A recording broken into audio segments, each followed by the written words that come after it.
The asteroid field stretched across the view screen like a river of stone, each chunk of rock tumbling slowly through the endless void. Research vessel Nebula Seeker moved carefully between the larger asteroids, its sensors sweeping the area for anything unusual. Another waste of time, grumbled Officer Marek, his blue scales shifting to a dull gray that reflected his boredom. 3 cycles of scanning space rocks. Professor Telnar ignored the complaint. The tall, thin alien continued, studying the sensor readings. 4 of his 6 eyes focused on different screens while his primary eyes remained fixed on the main view screen.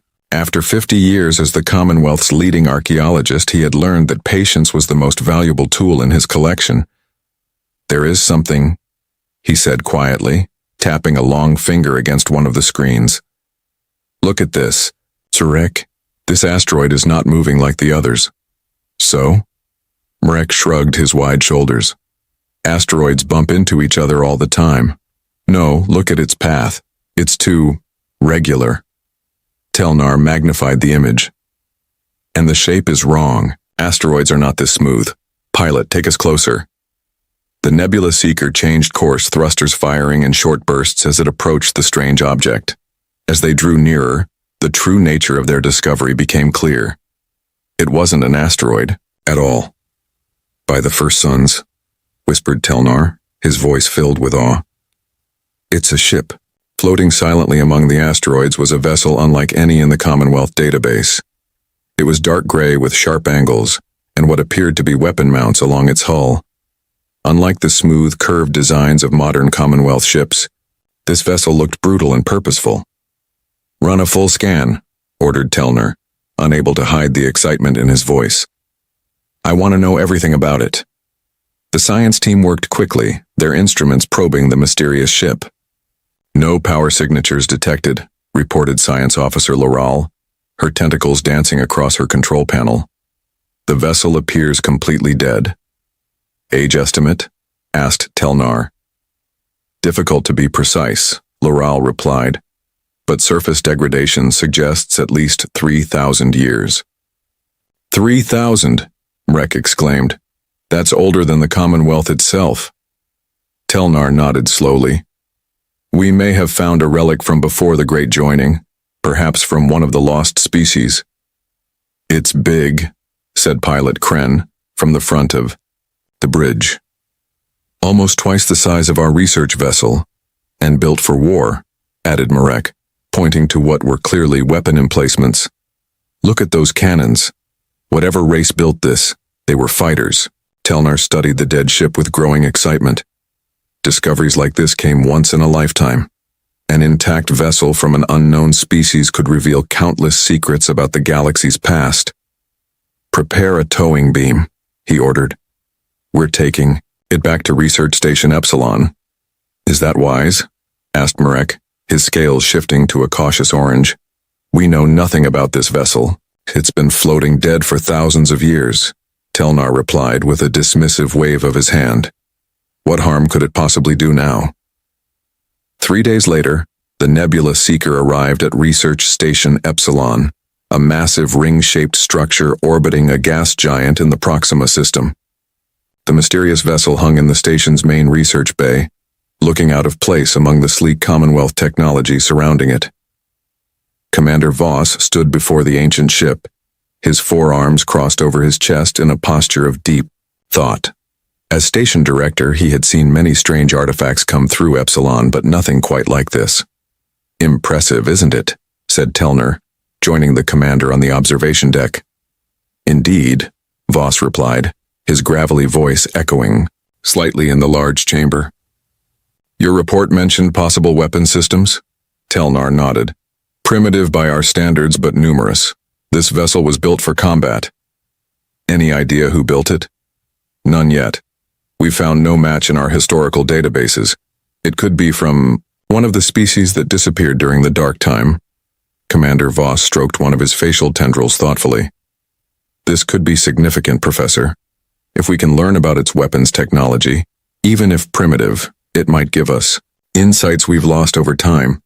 "My thoughts exactly," Telnar agreed. "I've already assembled a research team to begin studying it immediately." Voss turned to face the archaeologist, all four of his eyes blinking in sequence. The Science Council will be very interested in this discovery. If we can learn enough, it could mean additional funding for the station, and recognition, added Telnar with a smile that revealed his small pointed teeth. I've requested permission to name it. I'm thinking Telnar's relic has a nice sound to it. Voss made a sound that passed for laughter among his species. Let's see what we learn first, Professor. The next morning, Telnar led a team of 12 researchers into the ancient vessel. They had cut an entrance through what appeared to be a cargo hold door, as all other access points remained sealed. Remember, Telnar instructed as they entered, touch nothing without scanning it first. This ship is thousands of years old and we don't know what dangers it might contain. The interior was dark and cold, their lights casting long shadows down the narrow corridors. Unlike the organic-inspired designs of Commonwealth ships, this vessel was all metal and sharp angles. The walls were lined with pipes and conduits, suggesting an emphasis on function over comfort. These markings, said Research Assistant Brill, pointing to symbols etched into a wall panel. They could be some form of writing. Telnar examined the strange symbols. They consisted of straight lines and curves arranged in patterns that definitely suggested language but matched nothing in the Commonwealth archives. Document everything, he ordered. We'll try to decipher it later. The team moved deeper into the ship, mapping as they went. They found what appeared to be crew quarters, a mess hall and numerous storage rooms. Everything was built to a scale similar to Commonwealth standard, suggesting the creators had been roughly the same size as most known species. Professor, called Science Officer Laurel from further down the corridor. You need to see this. Telnar hurried to join her. She stood before a massive door with a complex locking mechanism. I believe this is the bridge, she said, her tentacles waving with excitement. It took the team 4 hours to bypass the ancient security measures and force the door open. When it finally slid aside with a grinding sound, they stepped into what was indeed the command center of the vessel.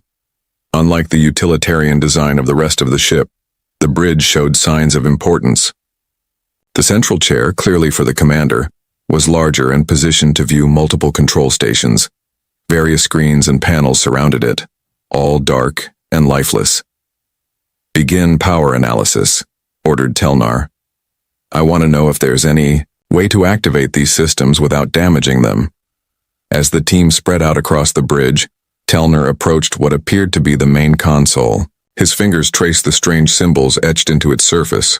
One sequence was repeated several times. UNSC Thunderchild. Could be the ship's name, he mused. Thunderchild. UNSC. The rest of the day passed in a blur of activity as the team documented everything they found. By evening, they had mapped roughly 30% of the vessel, but had yet to discover its propulsion system or weapons controls. Back at the research station, Telnar reported their findings to Commander Voss. A remarkable vessel, he concluded, built by an unknown species with a level of technology that was advanced in some ways, primitive in others. And you're certain it's dead? Asked Voss. Completely, Telnar assured him. No power signatures whatsoever. It's been floating in that asteroid field for millennia. Voss nodded, satisfied. Excellent work, Professor. Continue your research. I'll inform the Science Council of our progress. As Telnar left the commander's office, he couldn't shake a strange feeling. Something about the ancient warship called to him. Perhaps it was just the thrill of discovery, the knowledge that his name would be forever linked to this find. Or perhaps it was something else, something he couldn't quite identify. Little did he know that the dead ship was not as dead as it seemed. Deep within its core, a single system remained active, drawing power from reserves hidden from Commonwealth scanners. A timer that had been counting down for thousands of years, and it had very little time left. Morning on Research Station Epsilon began with a flurry of activity. Word of the ancient vessel had spread throughout the station, drawing curious onlookers to the observation deck. Professor Telnar ignored them all as he led his expanded research team back to the ship. Today we focus on 3 main areas, he announced as they gathered in the cargo bay they had first entered. Team 1 will continue mapping the vessel's layout. Team 2 will attempt to decipher the writing we found. Team 3 will examine the technology and materials. Telnar assigned himself to Team 3, along with Science Officer Laurel and Engineer Dax, a stocky four-armed alien whose species was known for their technical skills. Together, they headed for a section of the ship they had briefly explored the day before, a room filled with strange cylindrical chambers. "These look like some kind of storage units," said Dax, running his scanner over one of the cylinders. "But they're connected to power conduits and life support systems." "Life support?" Telnar's eyes widened. "Are you certain?" Dax nodded. "All. 4 hands working different tools. These pipes would have carried air, nutrients, and waste removal. Whatever was stored in these chambers was alive." "Stasis pods," suggested Laurel, her tentacles moving excitedly. "Some species use them for long-distance space travel." Telnar moved along the row of pods, counting. 20 in total, all empty. He paused at the end of the row. "No, not all empty. This one is different." The final pod was slightly larger than the others. Unlike the open, clearly abandoned pods, this one remained sealed, its outer casing intact. A small panel on its side showed strange symbols in red. "What does your scanner say, Dax?" asked Telnar. The engineer frowned, adjusting his device. "It's difficult to get clear readings. The pod's walls contain some kind of shielding material." "Can we open it?" Laurel inquired, moving closer. "Not without further study," Telnar replied firmly. "Mark it for special attention, but leave it sealed for now." They continued their investigation, moving deeper into the ship. Each discovery raised more questions than answers. The technology was unlike anything in Commonwealth records. More primitive in some ways, surprisingly advanced in others. Meanwhile, in another section of the ship, Team 2 had made a breakthrough. "Professor," called Brill through the communication device, "we've found something important. Can you join us on the bridge?" When Telnar arrived, Brill was standing before a large screen embedded in the wall. "We've managed to access some of the ship's data storage," Brill explained, looking proud. "Most of it is corrupted beyond recovery, but we found this." He pressed a sequence of buttons and the screen flickered to life, displaying a symbol. A blue circle with white lines forming a shape inside it. "A flag or emblem," Telnar mused. "Belonging to the species that built this ship, presumably." "Yes, but look at this next image." The screen changed to show a group of beings standing in a line. They were bipedal, with 2 arms and a single head, similar to several Commonwealth species, but their skin appeared to be hairless and varied in color from pale to dark brown. "Are those the ship's builders?" asked Telnar. "We believe so," Brill replied, "and we found a designation repeated throughout the data." "Human." "Human," Telnar repeated, testing the strange word. "And what of UNSC? Some kind of organization or government, we think. United something. Parts of the data are too damaged to be certain." Telnar studied the image of the humans with growing excitement. An entirely unknown species. His discovery was becoming more significant by the hour. "Have you found anything about their homeworld?" he asked. Brill shook his head. "Nothing specific, but there are references to a place called Earth. It could be their planet of origin." "Keep working," Telnar instructed. "I want to know everything about these humans." Commander Voss received Telnar's daily report with increasing interest. "So this ship belonged to a species called humans, who are not listed in any Commonwealth records," he summarized. "Exactly," confirmed Telnar. "They appear to have been a spacefaring civilization at least 3,000 years ago, but we have no record of contact with them." Voss leaned back in his chair, thinking. Could they have existed before the Commonwealth formed? "Possibly," Telnar agreed. "Or they might have inhabited a region of space we never explored. The galaxy is vast, Commander." "And you say their technology was unusual?" Telnar nodded enthusiastically. "Their computer systems are primitive compared to ours, yet their weapons technology appears remarkably advanced for their era. The ship is built almost entirely for combat." "Warlike, then," Voss mused. "It would seem so. We found no evidence of scientific equipment or diplomatic facilities. The UNSC Thunderchild was a vessel of war. Voss's expression grew serious. What of the sealed pod you mentioned? We're still studying it. Dax believes it might still be functional in some way, despite the ship's overall power loss. Be careful, Professor, warned Voss. If these humans were as warlike as their ship suggests, anything of theirs could be dangerous. The next day, Telnar gathered his team for a special examination of the sealed pod. After extensive scanning, Dax had concluded it was safe to attempt accessing the pod's control systems. The pod has its own power source, explained Dax. Some kind of long-lasting battery that's still functional after all this time. What's inside it? Asked Loral. Dax adjusted his scanner. Organic material, definitely, but I can't get more specific readings through the shielding. Could it be one of the humans? Suggested Brill. In some kind of suspended animation? After 3,000 years? Marek scoffed. No life support system is that good? Perhaps not, said Telnar. But we should proceed as if there's something valuable inside. He turned to Dax. Can you open it safely? The engineer studied the pod's control panel. I believe so. The system is surprisingly intuitive. With careful movements, Dax began manipulating the controls. Lights on the panel changed from red to amber. It's starting some kind of sequence, he reported. Possibly a safety check before opening. Everyone stepped back as the pod hummed to life. Frost that had formed on its surface began to melt, and indicator lights blinked in patterns along its length. Life signs, exclaimed Loral, staring at her scanner. I'm detecting life signs inside. Impossible, muttered Marek, but his scales had shifted to a pale yellow of fear. With a hiss of escaping gas, the pod's top section began to lift. The team watched in silence as it slowly opened to reveal its contents. Inside, lying perfectly, preserved in some kind of clear gel, was a being that matched the images they had found. A human. Its chest rose and fell in slow, shallow breaths. It's alive, whispered Telnar, unable to believe what he was seeing. After 3,000 years, it's still alive.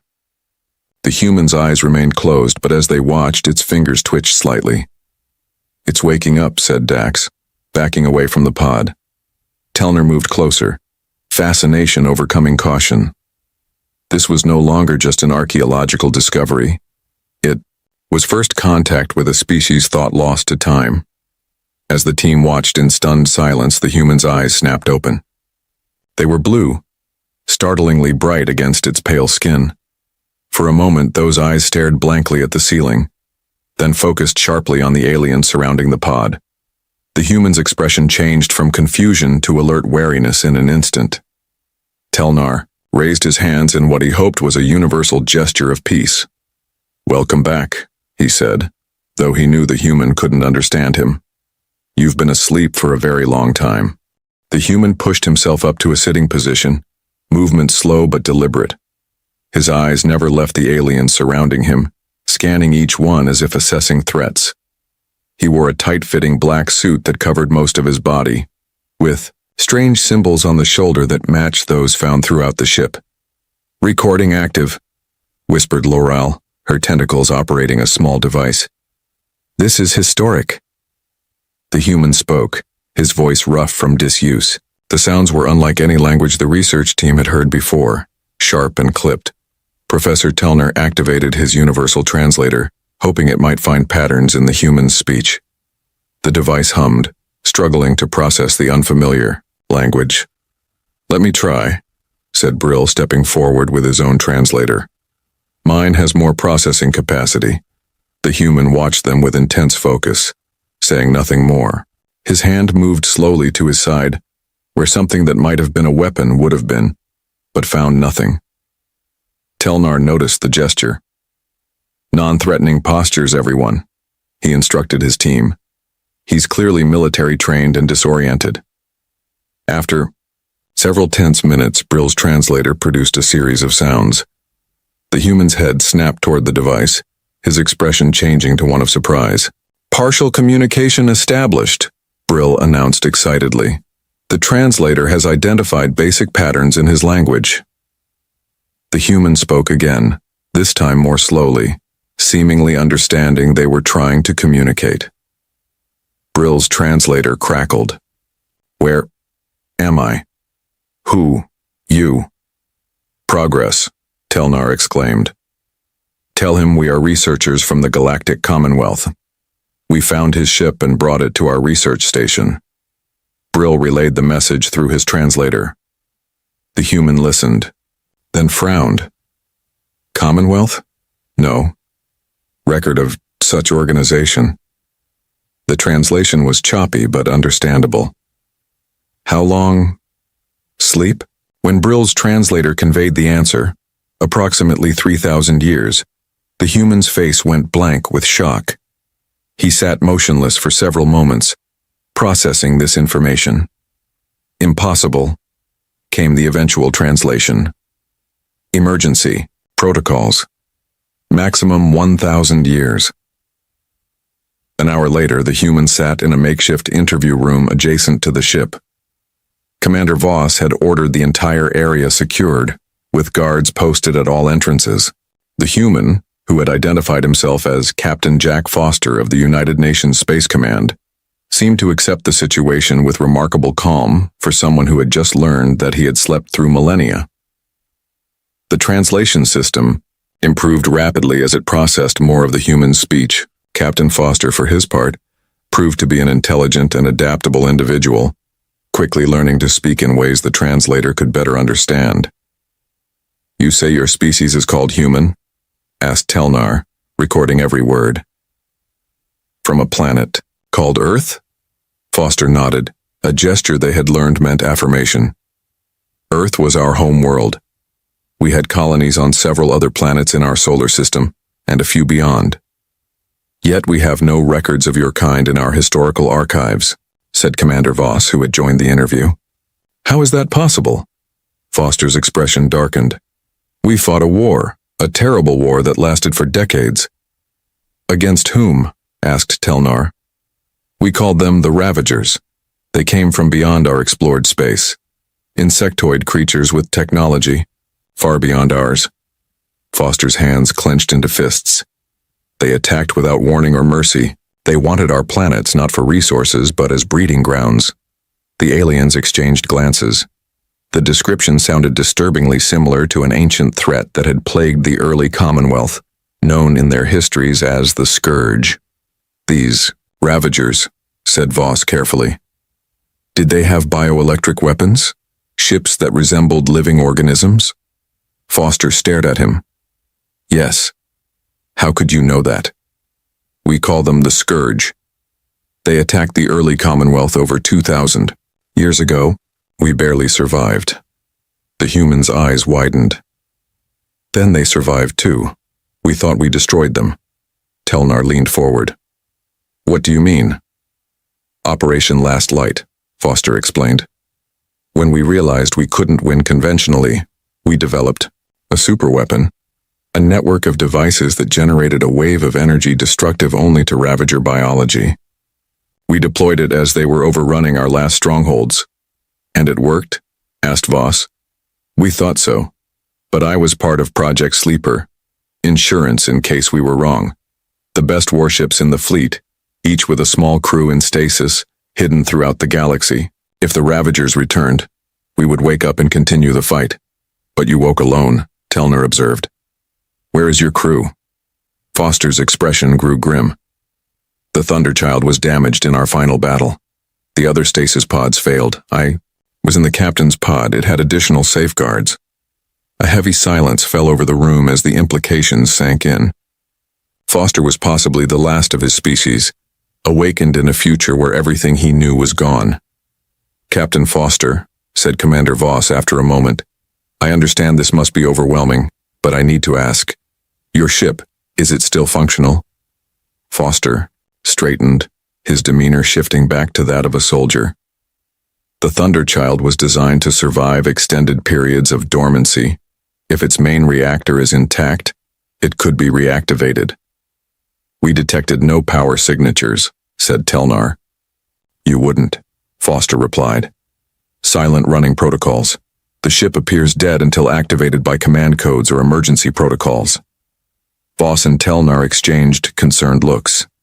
Perhaps we should continue this discussion later, suggested Telnar. Captain Foster needs time to adjust to his situation. Foster nodded gratefully. I would like to return to my ship if possible. There are systems I need to check. Of course, agreed Voss, though Telnar noticed the commander's skin darkening. With concern. But I must ask that you be accompanied by our security team. I understand, said Foster. In your position, I would do the same. Later, alone in quarters provided for him adjacent to the research lab, Captain Foster stood staring out a viewport at his ship. The Thunderchild looked small and vulnerable in the massive research bay, surrounded by alien technology. His mind reeled with everything he had learned. 3,000 years, the Commonwealth, the survival of the Ravagers now called the Scourge. It was too much to process at once. His training took over, focusing his thoughts. First priority, determine the status of the Thunderchild. Second, assess the current political situation. Third, decide on a course of action based on his original mission parameters. Foster touched the small neural implant behind his ear. Standard issue for UNSC captains. It had been dormant during his long sleep but had reactivated when he awoke. Through it he could sense the Thunderchild, distant but present in his awareness. The ship was not dead. It was waiting. A soft chime indicated someone at his door. Foster composed himself and called for them to enter. Telnar stepped inside, his long limbs moving gracefully despite his obvious excitement. Captain Foster, I hope I'm not disturbing you. Not at all, Professor. I wanted to inform you that we've received some concerning news. Telnar seemed hesitant. Long-range sensors have detected a fleet entering this system. Their configuration matches historical records of the Scourge. Foster felt a chill run down his spine. How long until they arrive? Less than a day. Commander Voss is preparing evacuation protocols for the station. Foster turned back to the viewport, looking at his ship with new purpose. Professor, I need to return to the Thunderchild immediately. Why? Asked Telnar, though his expression suggested he already knew the answer.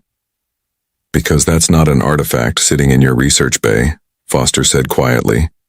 It's a warship, and right now, it might be your only hope. Alarms blared throughout Research Station Epsilon. The once orderly corridors were now filled with Commonwealth citizens rushing to evacuation ships.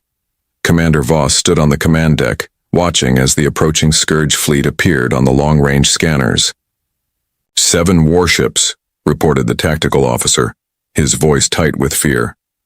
Largest is destroyer class. Estimated arrival, 4 hours. Continue evacuation procedures, ordered Voss. Priority to civilians and essential research data. What about the human ship? Asked his second-in-command. Voss's facial tendrils twitched with indecision. We can't tow it. There's no time. The door to the command deck slid open, and Professor Telnar rushed in with Captain Foster close behind. The human moved with purpose, his earlier disorientation gone. Commander, Foster said without preamble, I need access to my ship immediately. We're in the middle of an evacuation, Captain, Voss replied. The Scourge fleet will be here in hours. I know. That's why I need the Thunderchild operational. Voss stared at the human. You can't be serious.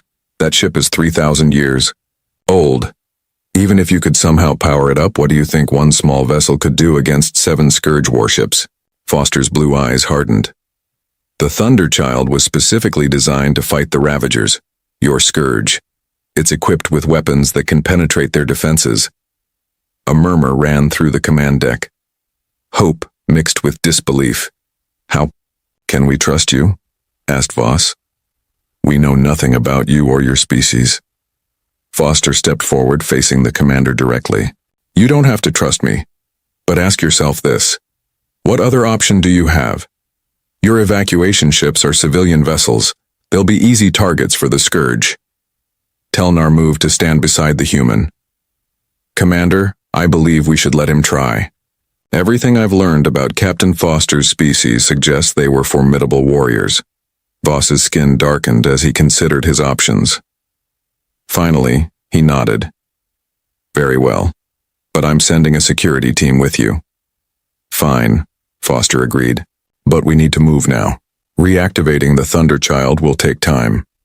30 minutes later, Foster stood on the bridge of his ship, surrounded by Commonwealth security officers and Telnar's research team.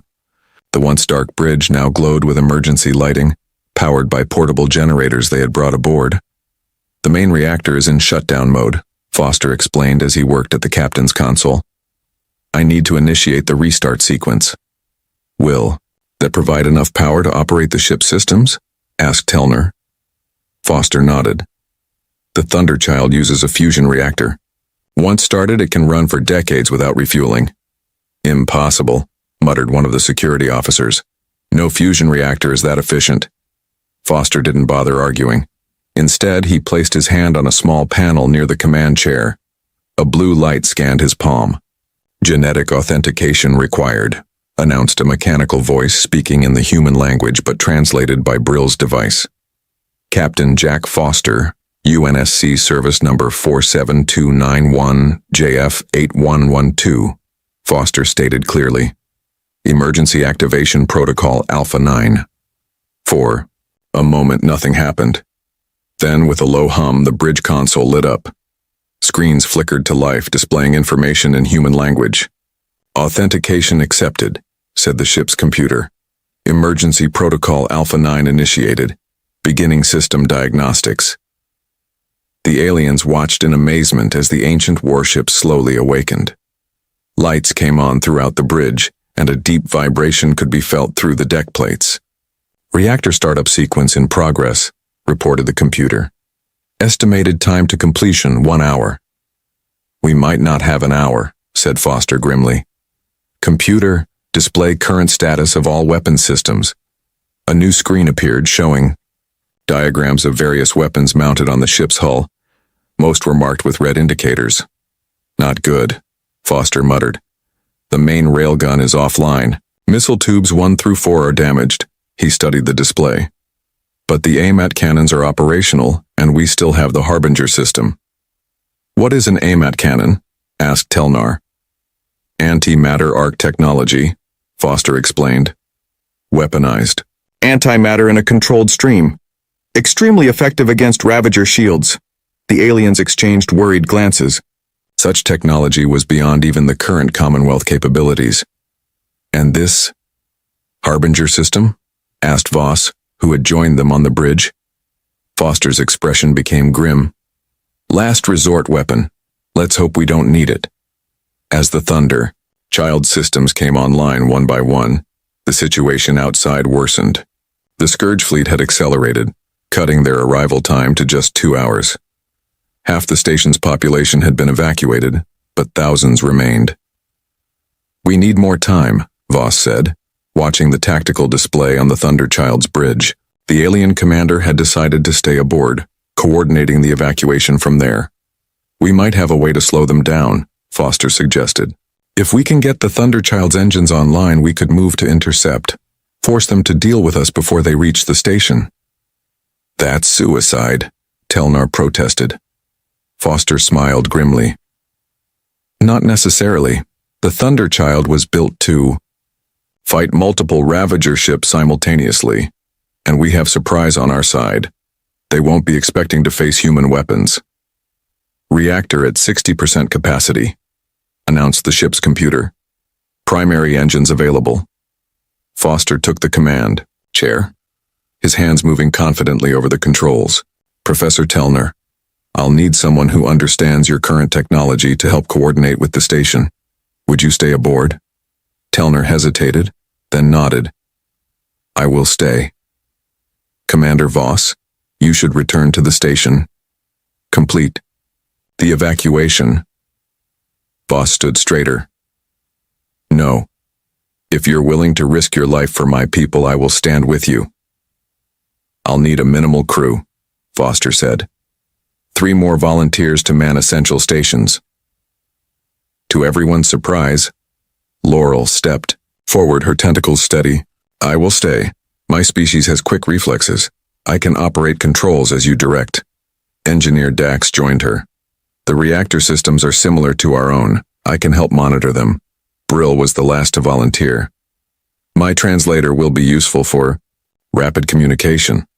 Foster looked at the mismatched crew, 5 aliens of different species and 1 human, and nodded. Thunderchild never had a more unusual crew, but I'll take it.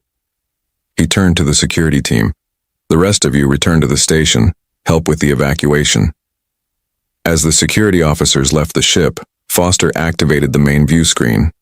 The research bay doors were ahead of them, sealed shut. Computer status of maneuvering thrusters.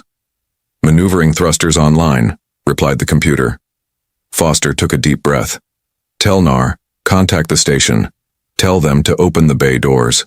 But the atmospheric containment field, Telnar began. Will hold, Foster assured him. We need to get the Thunderchild out of this bay. Telnar relayed the message. Moments later, the massive bay doors began to slide apart, revealing the star-filled blackness of space beyond. All crew secure for movement, Foster ordered. Computer activate inertial dampeners. Inertial dampeners online. Confirm the computer. With gentle precision, Foster activated the maneuvering thrusters. The Thunderchild lifted slowly from its berth, hovering in the bay. Forward thrusters, 10%. He commanded. The ancient warship began to move, sliding forward toward the open bay doors.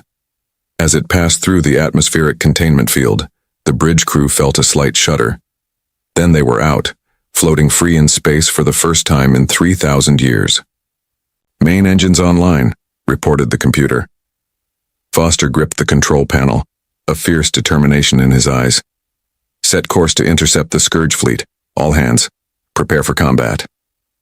The Thunderchild's engines flared to life, pushing the warship forward to meet its ancient enemy once more. On the station's command deck, officers watched in disbelief as the once-dead artifact roared away from the station, trailing blue fire from its engines. They said it was just an archaeological find, whispered one officer. It's not an artifact, replied another, watching the ship accelerate. It's a weapon. The Thunderchild accelerated through space, its ancient engines burning with surprising power. On the bridge, Captain Foster studied the tactical display with intense focus. The 7 Scourge ships were arranged in a standard attack formation. 1. He recognized from battles fought 3,000 years ago. They haven't changed their tactics, he muttered. That's good for us. The evacuation is only 60% complete, reported Commander Voss, who was monitoring communications with the station. We need at least another hour. Foster nodded, grimly. Then we'll give you that hour. He turned to his makeshift crew. Listen carefully.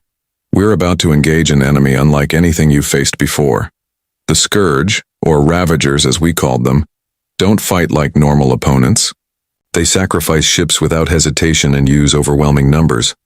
Our advantage is that the Thunderchild was specifically designed to counter their tactics. How can one ship stand against 7? Asked Laurel, her tentacles twitching nervously. We don't need to destroy them all, Foster explained. Just hold them off long enough for the evacuation to complete. He gestured to the tactical display. We'll use the asteroid field to our advantage. The Thunderchild has superior maneuverability in tight spaces. The bridge crew watched as Foster programmed a course that would take them through the densest part of the asteroid field. The Scourge have detected us, announced Telnar, watching his scanner. 2 vessels are breaking formation, moving to intercept. Foster smiled grimly. They've taken the bait. They don't recognize this ship design, so they're sending a smaller force to investigate while the main fleet continues toward the station.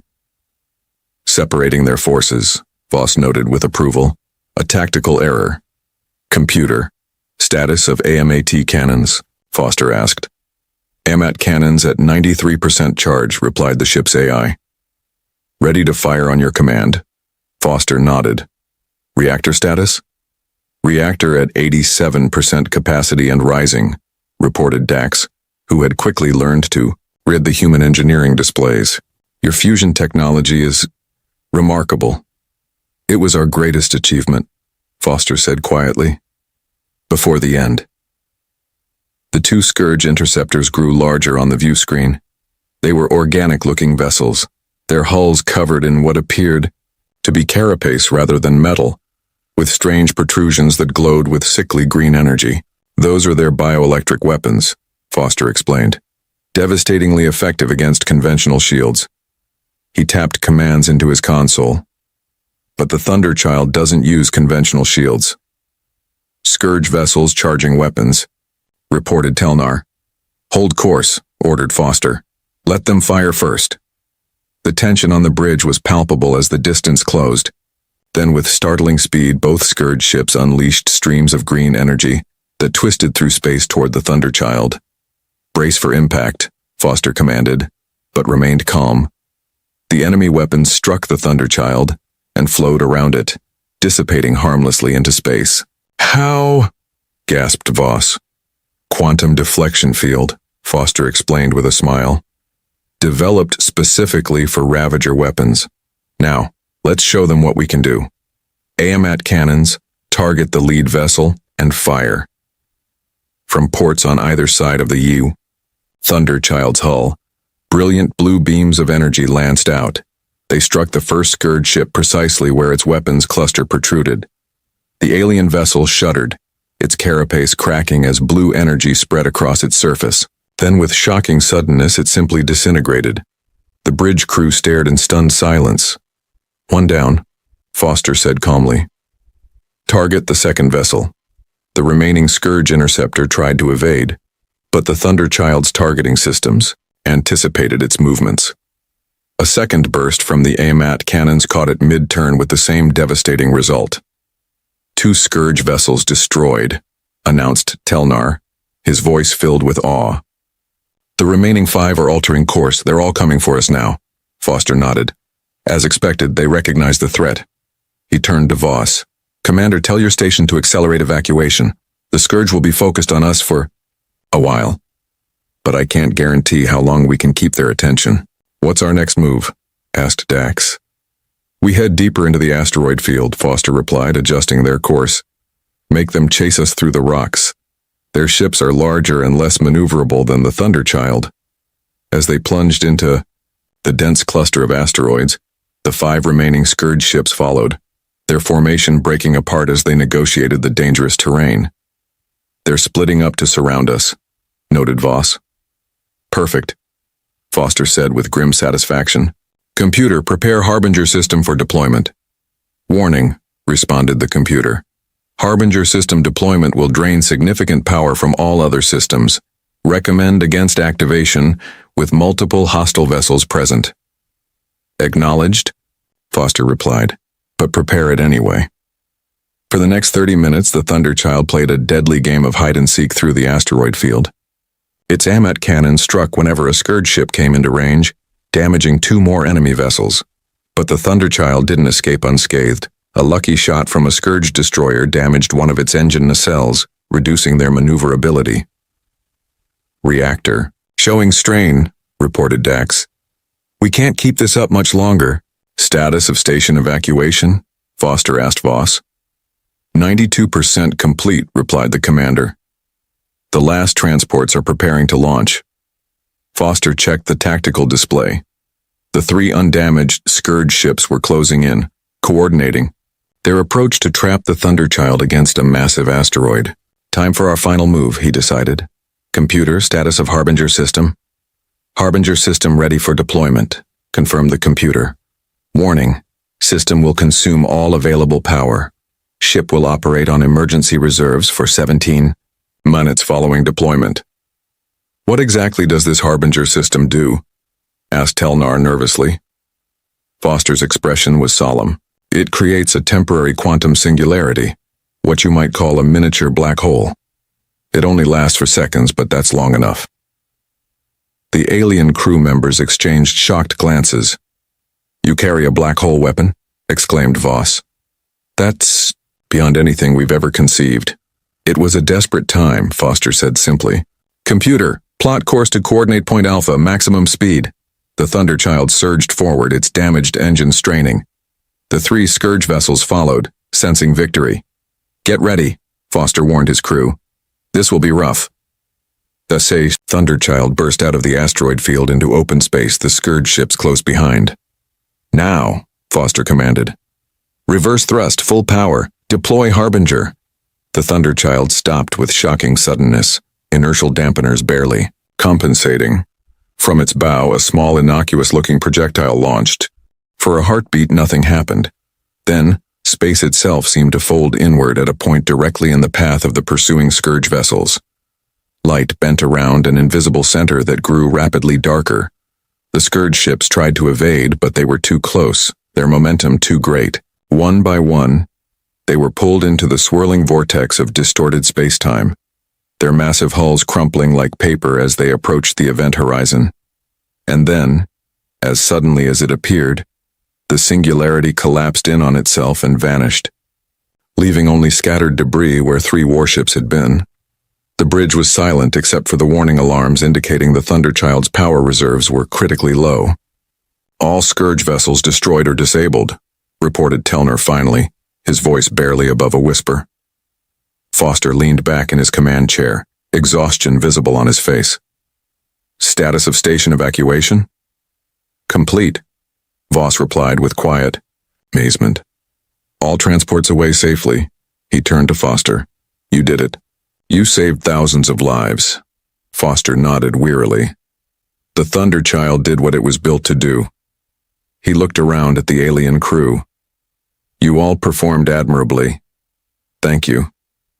As emergency power kept the ship's basic systems functioning, Foster activated the communication system. This is Captain Foster of the UNSC Thunderchild to all Commonwealth vessels. The Scourge threat has been neutralized. Repeat, the threat has been neutralized. Cheers erupted from the speakers as the news spread among the evacuation fleet. What now, Captain? Asked Telnar. Foster looked out at the stars that had shifted position during his long sleep. Now, he said, we find out if any other sleeper ships survived. There were 12 of us scattered throughout the galaxy. He touched a control panel, activating a special transmitter. This will send a wake-up call to any Thunderchild sister ship still out there. And if there are none? Asked Voss. Foster's expression was determined. Then the Thunderchild will stand with the Commonwealth against the Scourge. My mission hasn't changed in 3,000 years.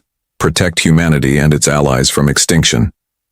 The Commonwealth would welcome such an ally, said Voss formally, and such knowledge. As the Thunderchild drifted on emergency power, its systems slowly recovering, a light began blinking on the long-range communication panel. Captain, called Brill from the communication station. We're receiving a response to your transmission. Foster's eyes widened. He moved quickly to the panel. Source? Multiple sources, Brill replied excitedly. 7 distinct signals from different sectors. A smile slowly spread across Foster's face, the first genuine smile since he'd awakened. It seems, he said, looking at his new allies, that humanity isn't as extinct as we thought. Across the obsidian halls of the Imperial signal chamber stretched into darkness. Thousands of screens covered the walls, each one showing data from distant stars. In this room, the Velinor Dominion listened to the entire galaxy. High Arbiter Kethval stood at the center of it all. He was tall, even by Dominion standards, his gray skin pulled tight over sharp bones. His eyes, black as the void between stars, watched as his analysts worked. For 6,000 years, his ancestors had ruled from this very chamber. They had conquered 12,000 worlds. They had crushed 400 billion souls under their rule. Nothing in the galaxy surprised the Dominion anymore. High Arbiter, said a young analyst, his voice shaking slightly. We have decoded the transmission. Kethval turned slowly. A transmission from the uncharted spiral arm had arrived 3 days ago. His ships had been moving toward that region for decades, following the radio signals of a primitive species. Now, finally, that species had noticed them. Display it, Kethval commanded. The main screen flickered. Mathematical symbols appeared first, the universal language that all intelligent species eventually discovered. Then the symbols translated into words. 12 words. Just 12 simple words. We know you're coming. Turn back now. There will be no second warning. Silence filled the chamber. The analysts looked at each other. Then, slowly, one of them laughed. Another joined him. Soon the whole room was laughing. Kethval did not laugh. He stared at the message with his ancient eyes. Something about it bothered him, though he could not say what. "High Arbiter?" asked his senior analyst, wiping tears of amusement from his face. "Shall I archive this with the other surrender attempts?" "It is not a surrender attempt," Kethval said quietly. "No, High Arbiter. It appears to be a threat." The analyst laughed again. "A threat from a species that still uses chemical rockets." Kethval nodded slowly. "Summon the War Council. I want full intelligence on this species within one cycle." The War Council chamber was built from the bones of conquered worlds. Each pillar contained the remains of a defeated emperor or president or king. It was a reminder of what happened to those who stood against the Dominion. 7 figures sat around the ancient table. Each one commanded enough firepower to burn a planet to glass. Together, they had never known defeat. Intelligence Minister Yara Eighth stood before them. She was old. Her scales faded to a dull brown, but her mind remained sharp. "The species calls themselves humans," she began. "They exist on the 3rd planet of a yellow star in the outer spiral arm. Population, approximately 11 billion. They have achieved basic space travel but have not left their star system. No faster than light capability. No energy shields. No plasma weapons." War Master Gorvin laughed. He was a massive creature, scarred from 100 battles. "This is what sent us a threat? This is what told the Dominion to turn back? They detected our 9th conquest fleet, approximately 4 of their years ago," Yara Eighth continued. "Their detection technology is surprisingly sophisticated. Long-range sensors. Mathematical analysis of our engine signatures. They knew we were coming before we knew they existed." "Impressive for primitives," said Admiral Thesk, the youngest member of the council. "But detection is not defense. What can they actually do to stop us?" Yara Eighth pulled up images of Earth. Blue oceans, green land, white clouds. It looked fragile, beautiful, doomed. "Their weapons are nuclear," she said. "Powerful by primitive standards but useless against our shields. Their fastest ships would take years to reach our fleet. Their strongest metals would crack under our plasma fire." She paused. "They have no chance of survival." High Arbiter Kethval leaned forward. "Then why did they send this message? Why not beg for mercy? Why not offer surrender?" The council members looked at each other. It was a good question. Every species the Dominion had encountered eventually understood their position. The smart ones surrendered.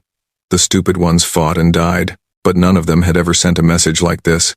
"Perhaps they are simply foolish," suggested Gorvun. "Perhaps they do not understand what they face." "Or perhaps," said Yara Eighth slowly, "they understand exactly what they face, and they have decided to die on their feet rather than live on their knees." "Poetic," said Thesk with a cruel smile. "But poetry does not stop plasma." Kethval raised his hand. The room fell silent. "Continue the approach," he commanded. "The 9th Fleet will arrive in 4.7 standard cycles. At that time, we will offer them the standard choice: surrender and serve, or resist and die." He stood, his robes flowing around him like shadows. "Archive the message. It changes nothing." The council bowed their heads. The matter was settled. But deep in the Imperial archives, far from the halls of power, someone was not satisfied. Scholar Orveth had served the Dominion for 200 years. His job was simple. He studied conquered species. He learned their languages, their cultures, their histories. Most of what he learned was useless, dead civilizations telling dead stories, but sometimes, rarely, he found something interesting. Tonight, he had found something terrifying. The humans had sent a message before. Decades ago, before the Dominion even knew they existed, a small probe had drifted into Dominion space. It was primitive metal and circuits, powered by a radioactive battery. The Dominion had captured it, studied it briefly, and forgotten about it. Orveth had not forgotten. He pulled up the probe's records now. It had carried a golden disc, covered in strange symbols. The analysts at the time had dismissed it as primitive art, religious nonsense. They had not bothered to fully decode it. Orveth had. The disc was a message, a greeting to whoever found it. It contained sounds of their planet, wind and water and animal calls. It contained music, It contained greetings in dozens of their languages, and it contained images. Orveth stared at those images now. Humans. Small creatures, soft and fragile, with strange, flat faces and tiny eyes. They should have looked weak. They should have looked afraid, but they were smiling. In every image, no matter what they were doing. The humans were smiling. They smiled while they worked. They smiled while they played. They smiled while they held their children. They had sent this probe into the unknown darkness of space, knowing that whoever found it might be a predator. They had included their location. They had included images of themselves. And they had smiled. What kind of species did that? Orveth dug deeper. The Dominion's long-range sensors had been watching Earth for decades. He accessed the recordings, the intercepted transmissions, the analyzed data. What he found made his blood run cold. The humans had been at war, not with some external enemy, with each other, constantly, endlessly. Their history was written in blood. They had invented weapons that could crack their own planet. They had used them on each other. They had come close to destroying themselves, not once, not twice, but dozens of times, and yet they were still here. Orveth found records of their wars, millions dead in single conflicts, cities burned, populations displaced, and after each war, the humans did something impossible. They rebuilt, they recovered, they grew stronger. He found records of their disasters, plagues that killed millions, natural catastrophes that leveled cities, and each time, the humans came back. They adapted, they survived. He found records of their cruelty. Humans had done terrible things to each other, things that made even Dominion conquest look gentle. They had enslaved their own kind. They had committed genocide. They had invented suffering in ways that Orveth could barely comprehend. But he also found something else. He found records of their kindness. Humans who ran into burning buildings to save strangers. Humans who gave their lives for others. Humans who shared their food during famines, their shelter during storms, their hope during darkest nights. This species was a contradiction. They were capable of both the greatest cruelty and the greatest compassion. They destroyed and they created. They hated and they loved. And now, for the first time in their history, they had a common enemy. Orveth's hands trembled as he drafted his report. He sent it to Intelligence Minister Yara Eth's office with an urgent marker. He begged for an audience. He needed them to understand what they were facing. The humans had sent a single message: turn back, or else. They had not begged. They had not pleaded. They had not tried to negotiate. They had warned. And in all his 200 years of studying conquered species, Orveth had never seen anything like it. The days passed. Orveth heard nothing. His report sat unread in some bureaucrat's inbox. The Ninth Conquest Fleet continued its approach.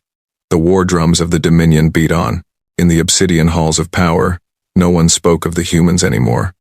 They were just another primitive species, just another world to be conquered, just another notch in the Dominion's belt. But on Earth, something was happening. When the humans had first detected the approaching fleet 4 years ago, there had been panic. Governments had collapsed, religions had fractured. For 6 terrible hours, humanity had stared into the abyss, and then something changed. No one knew who made the first call. Some said it was the American president. Others said it was the Chinese premier. Some claimed it was a secretary at the United Nations who simply started dialing numbers and refused to stop. Whatever the truth, by the end of that day, every leader on Earth was talking. By the end of that week, they had reached an agreement. By the end of that month, they had signed a treaty that made all previous alliances look like children's games. The United Earth Defense Council was born. Every factory on the planet shifted to war production. Every scientist, every engineer, every brilliant mind was drafted into a single purpose. Every resource, every dollar, every ounce of human potential was focused on one goal: survival. The humans did not know if they could win. They did not know if they could even fight. But they knew one thing with absolute certainty: they would not go quietly. They sent their message 12 words that contained all of humanity's defiance, all of humanity's pride, all of humanity's desperate hope. And then they got to work. Secretary General Amara Okonkwo stood in the newly built command center beneath the Swiss Alps. Screens surrounded her, showing progress reports from every continent. Factories running day and night, scientists working until they collapsed, Soldiers training with weapons that had not existed a year ago. Her aide approached with a tablet. The latest projections, ma'am. Okonkwo took the tablet. The numbers were not good. Even with humanity's greatest effort, even with their unprecedented unity, the projections showed defeat. The Dominion fleet was simply too powerful. Their technology was too advanced. Their numbers were too great. She handed the tablet back. Update the projections when we break the physics barrier, she said calmly. Her aide blinked. Ma'am, Dr. Chen's team is close. They'll crack faster than light travel within the month. She allowed herself a small smile. The projections assume we can't do the impossible. They should know by now that's what we do best. The aide nodded and hurried away. Okonkwo turned back to the screens. Somewhere out there, in the darkness between stars, a fleet of 2,000 warships was coming to destroy her species. They had conquered 12,000 worlds. They had crushed 400 billion souls. They had never met humans. They should have listened, she said quietly. They really should have listened. Back in the Imperial archives, Orveth made one final attempt. He gathered his research, every scrap of data, every image, every recording, and he went to the Intelligence Ministry in person. The guards stopped him at the door. I need to see Minister Yara Eth, he said desperately. It's about the humans. There's something she needs to understand. The guard looked at him with bored eyes. The human matter is closed. The Ninth Fleet will handle it. You don't understand. These creatures, they're not like the others. They've been fighting their entire existence. They've nearly destroyed themselves a dozen times, and every time, they came back stronger. If we give them time, if we give them a reason to unite, -7. Scholar Orveth. The guard's voice was cold. The Dominion has conquered species that burned stars. We have defeated empires that spanned galaxies. What could a primitive world of soft creatures possibly do to threaten us? Orveth opened his mouth to answer. But he could see it in the guard's eyes, the same arrogance he saw everywhere in the Dominion. The absolute certainty that they were the greatest power in the universe. Nothing, Orveth said quietly. Of course, nothing at all. He turned and walked away. His research would be forgotten. His warnings would be ignored. The Dominion would continue on its path, blind to the danger ahead, and somewhere across the galaxy, 11 billion humans were working, building, preparing. They had received their death sentence. They had been given 4 years to accept their fate. Instead, they had chosen to fight. The last image from the golden disk floated through Orveth's mind. A human woman, holding a child, looking up at the stars. She was smiling. What kind of species looked at the infinite darkness of the universe and smiled? Orveth was beginning to understand, and it terrified him. 4 years was not a long time. In the life of the Dominion, it was less than a heartbeat. Civilizations rose and fell while the Empire barely noticed. 4 years was nothing, but for humans, 4 years was everything. In 4 years, a human child could learn to walk, talk, and dream. In 4 years, a human scientist could revolutionize an entire field. In 4 years, human soldiers could train, fight, and die. In 4 years, humanity could change everything. The Ninth Conquest Fleet moved through the darkness, steady and confident. 2,000 warships, each one capable of destroying a world. They carried enough firepower to burn Earth 100 times over. Commander Torvax stood on his bridge and watched the stars slide past. He had conquered 43 worlds in his career. He had never failed. He did not expect to fail now. The message from Earth sat in his records, archived and forgotten. 12 words from a doomed species. We know you're coming. Turn back now. There will be no second warning. Torvax had laughed when he first read it. He did not think about it anymore. He should have, because across the void, humanity was waiting. They had built ships in secret. They had developed weapons in hidden laboratories. They had trained soldiers in underground facilities. They had done the impossible. Again and again. Because that was what humans did. The Ninth Fleet would arrive expecting a terrified, primitive species. They would find something very different. They would find humanity. And by then, it would be far too late to turn back. The blue planet hung in the void like a jewel. White clouds swirled across its surface. Green and brown continents stretched beneath them. It looked peaceful. It looked beautiful. Commander Torvax watched it from his command bridge and felt nothing but contempt. Begin standard conquest protocol, he ordered. Broadcast the surrender demand in all detected languages. The communications officer nodded and activated the transmission. The message went out across all frequencies, a simple choice that the Dominion had offered to countless worlds before. Surrender now, and some of you will live. Resist, and all of you will die. The Ninth Conquest Fleet had emerged from hyperspace at the edge of the system. 2,000 warships spread across the darkness like a cloud of metal and fire. Each ship was a masterpiece of destruction, carrying weapons that could crack continents and shields that could withstand the heat of a star. Against this, the humans had what? Chemical rockets, nuclear bombs, primitive satellites. Torvax allowed himself a thin smile. This would be easy, Commander. The communications officer's voice was strange. We have a response. Already? Torvax frowned. Usually primitive species took hours to respond, their governments arguing and panicking before finally accepting the inevitable. Display it. The screen flickered. A human face appeared. It was a female, Torvax noted. Dark skin, gray hair, calm eyes. She wore some kind of formal uniform, blue and white, with symbols he did not recognize. Behind her, Torvax could see a room filled with screens and equipment. This is Secretary General Amara Okonkwo of the United Earth Defense Council, the human said. Her voice was steady. I am addressing the commander of the approaching fleet. Torvax leaned forward slightly. The creature's composure was surprising. Most species were screaming by now. You received our message 4 years ago. Okonkwo continued. We asked you to turn back. We warned you that there would be no second warning. You came anyway. She paused. And then she did something that made Torvax's scales prickle with an unfamiliar sensation. She smiled. We want you to know, she said. We prepared.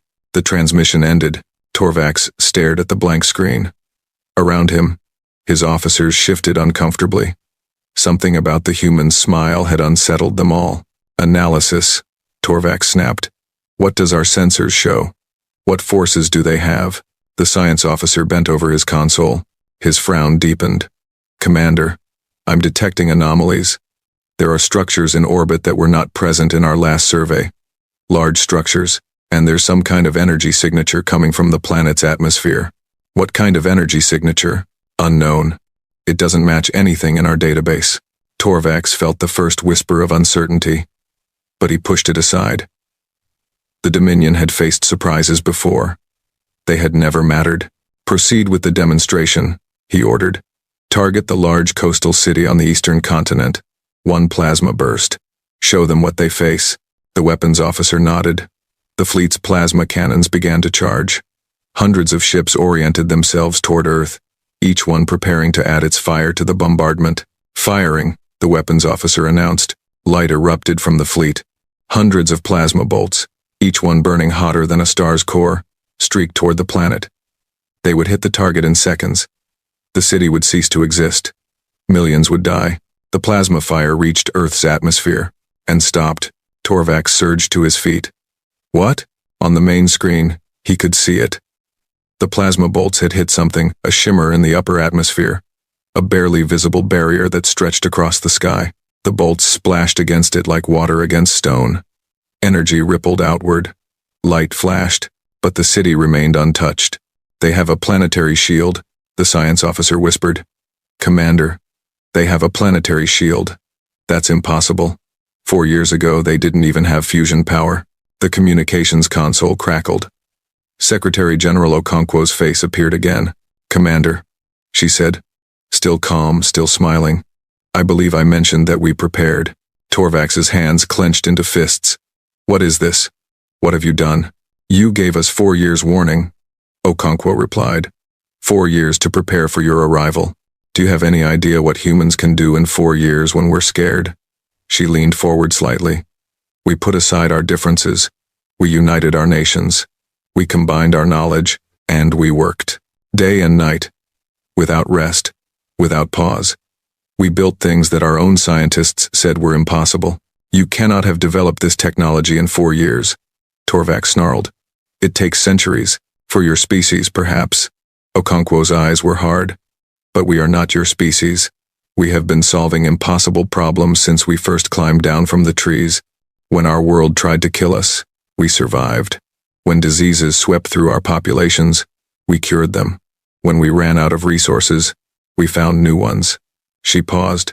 You threatened our existence, and you gave us time to respond. The screen flickered. New data appeared, sensor readings from around the planet. We would have preferred peace, Okonkwo said. We sent you that message hoping you would listen. You didn't. And now, behind Earth's moon, something moved. Torvax's tactical officer made a strangled sound.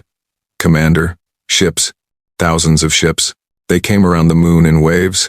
Human ships, but not like anything the Dominion had seen. They were sleek and angular, covered in strange alloys that scattered sensor readings. They moved fast, impossibly fast, on engines that burned with unfamiliar energy. That's not possible, Torvax breathed. They didn't have faster-than-light capability.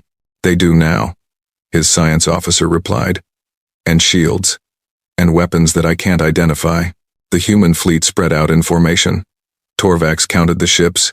3,000, 4,000, 5,000. More kept coming. Small fighters poured out of larger carriers. Heavy cruisers took position in battle lines, and leading them all was a massive vessel, bristling with weapons that made even Dominion battleships look small. The UEDS Unity, Okonkwo said, as if reading his thoughts. Our flagship, built in secret over the last 3 years. We named it after what made it possible. She smiled that terrible smile again. Would you like to surrender now, Commander? We accept prisoners. Torvax felt rage building in his chest. How dare this creature mock him? How dare these primitives think they could stand against the Dominion? All ships, he commanded, his voice cold. Attack formation. Destroy them. The Ninth Fleet moved. 2,000 warships shifted into battle positions, their weapons charging, their shields activating. They had conquered 43 worlds. They had never lost. The human fleet moved too. And Torvax saw something that made his scales go pale. The humans were not defensive. They were not trying to protect their planet.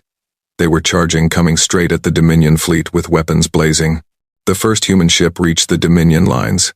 It was a small fighter, barely larger than a shuttle. It should have been insignificant. It flew directly at Torvax's flagship. The ship's shields flared as plasma fire tried to stop it.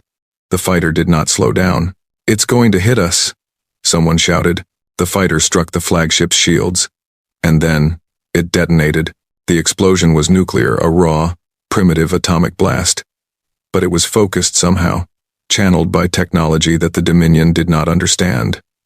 The shield flickered, for a moment, just a moment. It weakened. Another fighter followed. Then another. Then dozens. Torvax stared at the tactical display in disbelief. The human pilots were not ejecting. They were not trying to survive. They were flying their ships directly into Dominion shields and detonating their own reactors. They're killing themselves, his tactical officer whispered. They're using their own ships as weapons. They're insane, Torvax said. No, said a quiet voice from behind him. Torvax turned. It was Scholar Orveth, who had somehow made his way to the command bridge. The old researcher looked at the battle with something like awe. They're not insane, Orveth said. They're human. The battle exploded across the system. Human ships darted between Dominion vessels, faster and more maneuverable than anything the Empire had faced. They used tactics that made no sense, sacrificing ships to breach shields, using their own bodies as weapons, pushing their engines past safety limits until they exploded. And they were winning. Torvax watched as his fleet began to burn. Ships that had conquered worlds were torn apart by human fighters. Vessels that had survived 100 battles were cracked open by nuclear fire. The Dominion's technological superiority meant nothing against enemies who did not care if they lived or died. Commander, his communications officer called out. Boarding alert. Human vessels are attaching to our hull. Repel them, Torvax ordered. Send the security forces. Minutes later, the reports came in. They made no sense. The humans were smaller than Dominion soldiers, weaker. Their armor was primitive. Their weapons were crude. They were winning anyway. One report described a human marine who took 11 wounds and kept fighting. Another described humans who detonated grenades in their own hands rather than be captured. A third described a human who broke her own arms pushing through a collapsed corridor, then used her teeth to activate her weapon. What are these creatures? Torvax's security chief demanded over the comm. They don't stop. They don't surrender. We kill them, and more keep coming. Orvith stepped forward. May I, Commander? Torvax looked at the scholar with hollow eyes. His fleet was dying. His soldiers were losing. Everything he thought he knew about warfare was crumbling. Speak. I tried to warn the council, Orvith said quietly. These creatures have been at war since they first walked upright. They have fought each other for 10,000 years. They have invented every form of violence imaginable, and they have survived every attempt to destroy them, including their own attempts. On the screen, another Dominion ship exploded. Human fighters swarmed over its burning hull like predators. They are not brave, Orvith continued. They are not stupid. They simply understand something that we do not. They have always known they would die. Their lives are short, barely a century. They are born knowing that death waits for them. He paused. So they decided that their deaths would mean something. A human ship rammed into a Dominion cruiser. Both vessels exploded. The human pilot had not even tried to escape. We fight to live, Orvith said. They fight to matter. Torvax slumped in his command chair. Around him, his officers watched in horror as their fleet crumbled. The humans were everywhere now. Their ships darting through the wreckage, hunting survivors, pressing the attack. Commander. His communications officer's voice was barely a whisper. Secretary General Okonkwo is requesting to speak with you. Torvax laughed. It was a broken sound. Put her through. Okonkwo's face appeared on the screen. Behind her, Torvax could see human officers celebrating. They were hugging each other. Some were crying. Commander Torvax, Okonkwo said. Your fleet is destroyed. Your soldiers are defeated. I offer you the same choice you offered us. Surrender or die. Torvax stared at her. This small, fragile creature who had brought the mighty Dominion to its knees. How? He asked. How did you do this in 4 years? Okonkwo's expression softened slightly. You want to know our secret? It's simple, Commander. You gave us something we had never had before. You gave us a common enemy. She leaned forward. Humans have always been at war with each other. Our history is written in blood. But we have also always dreamed of unity, of setting aside our differences and working together. We could never do it. There was always some excuse, some reason to fight. She smiled. But it was sad now. And then you came. And suddenly, none of those reasons mattered anymore. Torvax looked at the wreckage of his fleet. 1,400 ships destroyed, the rest damaged or captured, millions of his soldiers dead. This isn't over, he said quietly. The Dominion has hundreds of fleets. We will return. I know, Okonkwo replied. And we will be ready. You cannot defeat the entire empire. Perhaps not. Okonkwo straightened. But we can make them bleed. We can make them pay for every world they take.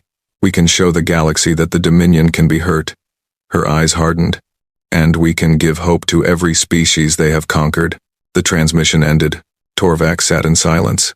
Around him, his surviving officers waited for orders. But he had none to give. He thought about the message that had started it all.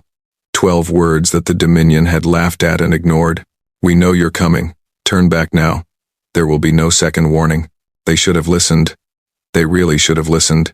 Far away, in the obsidian halls of the Imperial Signal Chamber, High Arbiter Kethval received the battle report. He read it 3 times, certain that there must be a mistake. There was no mistake. The 9th Conquest Fleet was gone, destroyed by a species that had been throwing rocks at each other a few thousand years ago. The most humiliating defeat in Dominion history. Kethval felt something stir in his chest, an unfamiliar sensation. It took him a moment to identify it. Fear. He looked at the images from the battle. Human ships swarming like insects. Human soldiers fighting with suicidal fury. Human pilots flying into death with smiles on their faces. What had the Dominion awakened? Kethval summoned his advisors. The council chambers filled with worried faces. For the first time in 6,000 years, the Empire's leaders were uncertain. This changes nothing. War Master Gorvan insisted. We lost one fleet to surprise. We will not be surprised again. The humans have technology that they should not possess. Intelligence Minister Yara Eighth countered. They developed faster than light travel in 4 years. What will they develop in another 4? In 10? In 50? Then we destroy them now, Gorvan snarled. We send everything we have. We burn their world to ash. And if we fail? The question came from Scholar Orveth, who had finally been granted his audience. If we send our full strength and they defeat us, what message does that send to our conquered subjects? Silence filled the chamber. Kethval stared at the old scholar. You knew. You tried to warn us. I tried. Orveth's voice was tired. No one listened. Tell me, Kethval commanded. Tell me what we are facing. Orveth stepped forward. We are facing a species that nearly destroyed itself a dozen times and survived. We are facing creatures who have been at war since birth, who have developed every weapon imaginable, who have suffered every atrocity and endured. We are facing a species that does not know how to surrender. He paused. We are facing humanity, and I do not know if we can win. The council erupted in argument. Some demanded immediate attack. Others counseled caution. A few suggested negotiation, though they were quickly shouted down. But Kethval remained silent. He stared at the images from the battle, at the human ships burning through his fleet, at the faces of human soldiers fighting to the death. He thought about the message again, the warning that he had ignored, and for the first time in his long life, the High Arbiter of the Velinor Dominion wondered if he had made a terrible mistake. The war had begun, and nothing would ever be the same. The human fighter came out of nowhere. Lieutenant Korvac saw it on his screens for barely a second before it slammed into his cruiser's shields. The explosion lit up the void, and for a moment, he thought they had survived. Then he saw the pilot. The human had ejected at the last second not to escape, but to fire a handheld weapon directly at the weakened shield. The shot punched through. The pilot followed, crashing through the breach before the shields could regenerate. By the time security reached the hull breach, the human was already dead. She had burned up in the entry, but clutched in her charred hands was a nuclear device, its timer counting down. The cruiser Invincible died 3 seconds later. This was the Battle of Sol, and nothing the Dominion had ever faced prepared them for it. Across the system, similar scenes played out. Human pilots pushed their engines past breaking points, accelerating so fast that the G-forces should have killed them. Many did die, their hearts exploding, their brains hemorrhaging, but they did it anyway, because those extra seconds of speed meant reaching their targets before Dominion weapons could track them. Human soldiers fought with injuries that would have incapacitated any other species. They tied off severed limbs and kept firing. They crawled through corridors with broken spines. They triggered grenades in their own hands to take enemies with them. And they never, ever stopped. Commander Torvax watched from his crippled flagship as his fleet was torn apart. He had seen war before. He had witnessed the death of worlds. But he had never seen anything like this. They're not soldiers, his tactical officer whispered. They're weapons. Living weapons. Torvax did not reply. There was nothing to say. In the years that followed, historians would study the Battle of Sol. They would analyze the tactics, the technology, the decisions that led to the Dominion's defeat. But they would always struggle to explain what truly happened. How could a species that had achieved faster than light travel only months before defeat a fleet that had conquered thousands of worlds? The answer lay not in technology, but in history. In the long, bloody story of humanity. 4 years earlier, the world had been different. Dr. Elena Chen stood in her laboratory at CERN, staring at numbers that made no sense. She was a theoretical physicist, one of the best in the world, and she was looking at data that violated everything she knew about the universe. The gravity waves are wrong, she muttered to her assistant. They shouldn't be able to curve like this. Her assistant, a young man named James, looked up from his terminal. We've been over the data 100 times, Dr. Chen. The readings are accurate. Then our understanding of physics is incomplete. Elena ran her fingers through her gray hair. Which means someone out there knows something we don't. That was before the signal came. Before the world learned that an alien fleet was approaching. Before everything changed.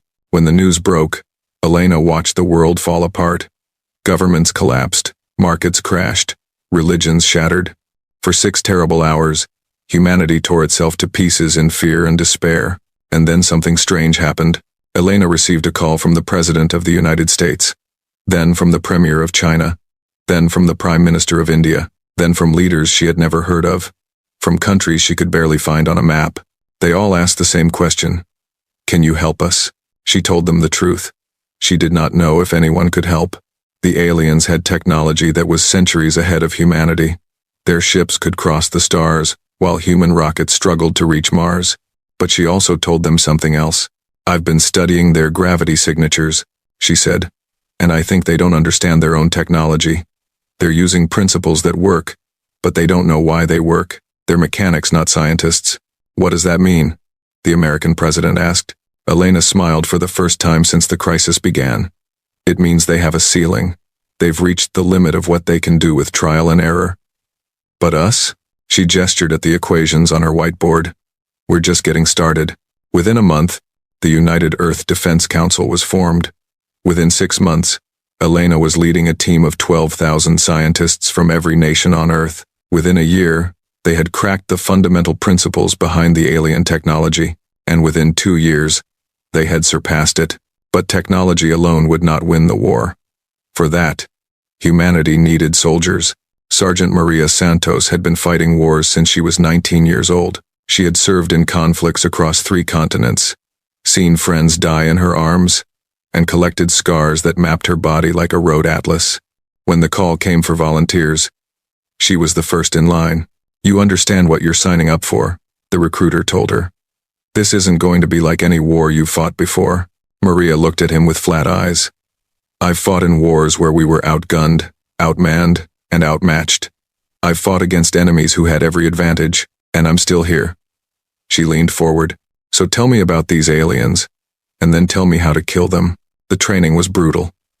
Human bodies were fragile compared to the Dominion soldiers they would face.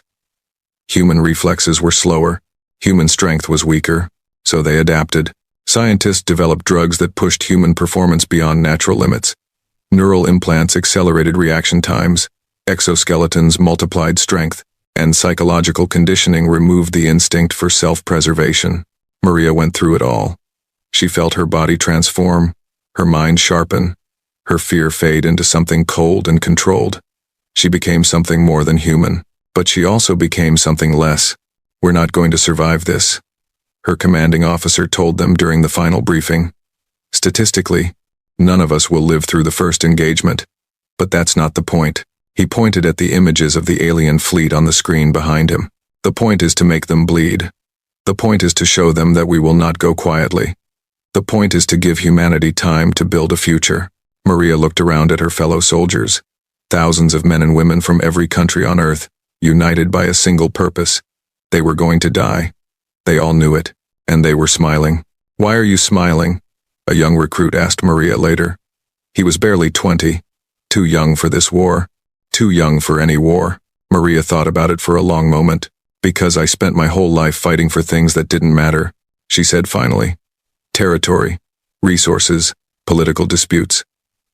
And now, for the first time, I'm fighting for something real. For everyone. For everything." She put her hand on the young man's shoulder. "We're going to die up there, but we're going to die together. We're going to die for each other.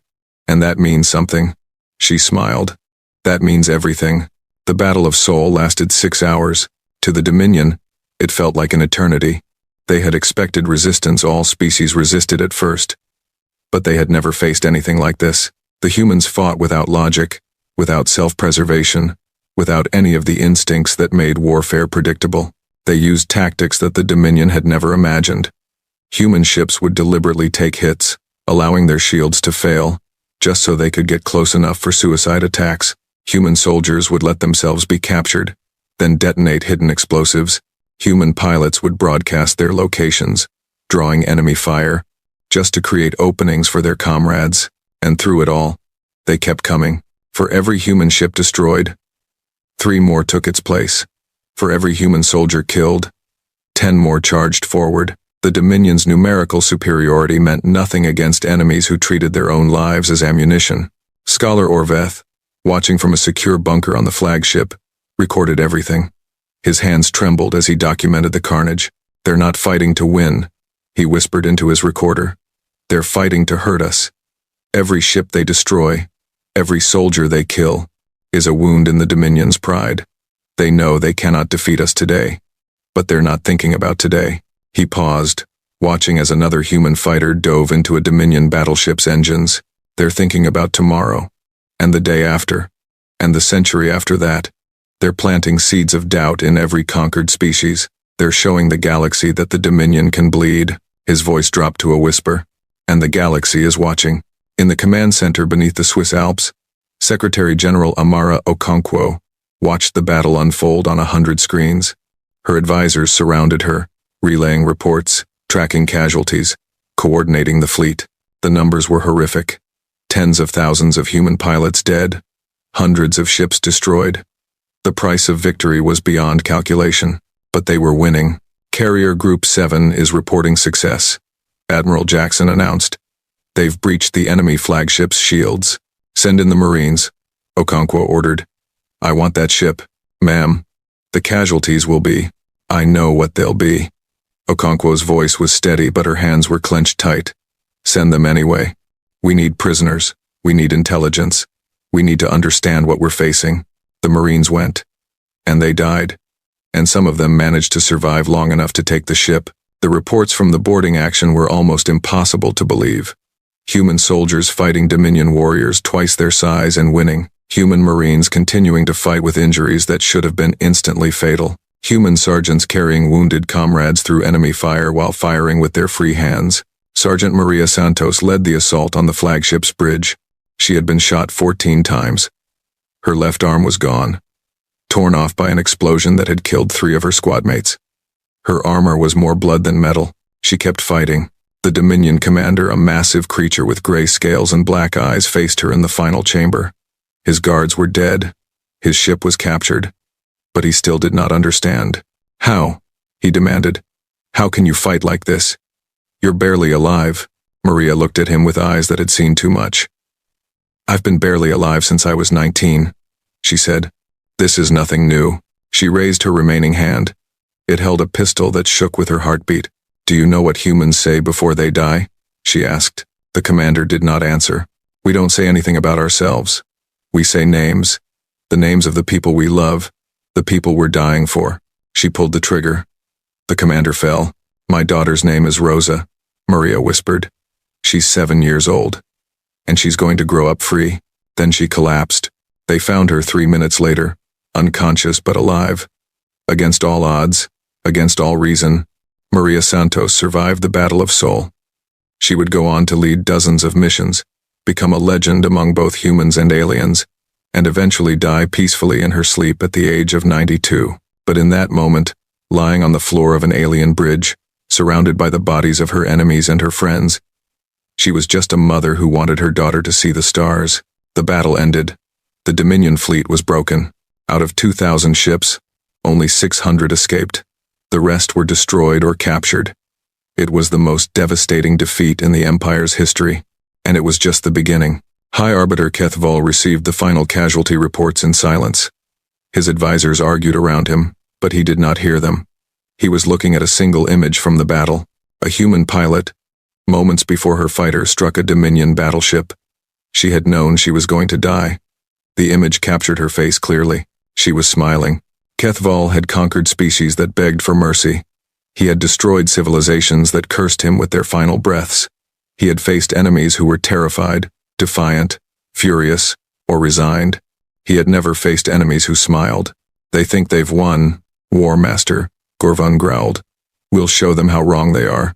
We'll send 40 fleets. We'll burn their world until there's nothing left but ash. Kethval looked at him with ancient eyes. And what if 40 fleets are not enough? What if we send 100 fleets, and they defeat those too? What message does that send to our subjects?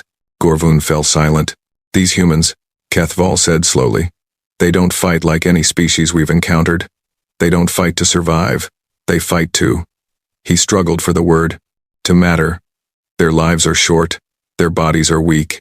And yet they throw themselves into battle as if death means nothing. He stood, his robes flowing around him. I have ruled the Dominion for 300 years. I have made decisions that shape the fate of trillions. And I tell you now, these humans are more dangerous than anything we have ever faced. He paused. Not because of their technology, not because of their numbers, but because they have something we do not. What? Yara Eth asked quietly. Kethval looked at the image of the smiling pilot one more time. They have nothing to lose. Their lives are brief flames in the darkness, and they have decided to burn as brightly as possible. He turned to face his council. We will destroy them eventually. We must, but it will cost us more than we have ever paid. And when it is done, he shook his head, the galaxy will never see us the same way again. In the ruins of the Ninth Fleet, Scholar Orveth made one final recording. He sat among the bodies of Dominion soldiers and human marines, surrounded by the wreckage of both civilizations. I have studied conquered species for 200 years, he said. I have learned their languages, their cultures, their histories. I have watched them surrender, resist, and die. He looked at a human corpse nearby, a young woman, barely adult by their standards. She had died with a weapon in her hand and a smile on her face. I have never seen anything like humans. They are cruel and kind, violent and gentle, destructive and creative. They have committed atrocities that would make our worst tyrants weep, and they have shown compassion that would shame our greatest saints. He paused.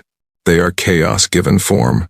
And I think that is why we cannot defeat them. We are order. We are structure. We are predictable. He looked at the smile on the dead woman's face. They are everything at once. And against that even an empire cannot stand. He ended the recording. Then he sat in silence, waiting for rescue that might never come, thinking about the future. The war had just begun, and Orveth knew, with terrible certainty, that the Dominion would never be the same, because they had awakened something that should have been left sleeping. They had awakened humanity, and now the galaxy would burn. The Dominion Senate had not gathered in full assembly for 300 years. The last time had been to declare war on a rival empire that threatened the outer territories. That war had lasted 8 years and cost 17 billion lives. This gathering was for something far worse. High Arbiter Kethval stood at the center of the obsidian chamber, surrounded by thousands of senators representing every conquered world in the empire. They filled the seats in rising circles, their faces illuminated by floating screens that showed the aftermath of the Battle of Sol. The images were horrifying. Dominion warships, the pride of the fleet, reduced to burning wreckage. Bodies of elite soldiers floating in the void, and everywhere, mixed among the destruction, the small, fragile forms of human dead. This is what we face, Kethval announced. His voice echoed through the chamber. A species that should have been conquered in a single cycle. A species that should have surrendered the moment they saw our fleet. Instead, he gestured at the screens. Instead, they destroyed 1,400 of our ships. They killed 3 million of our soldiers.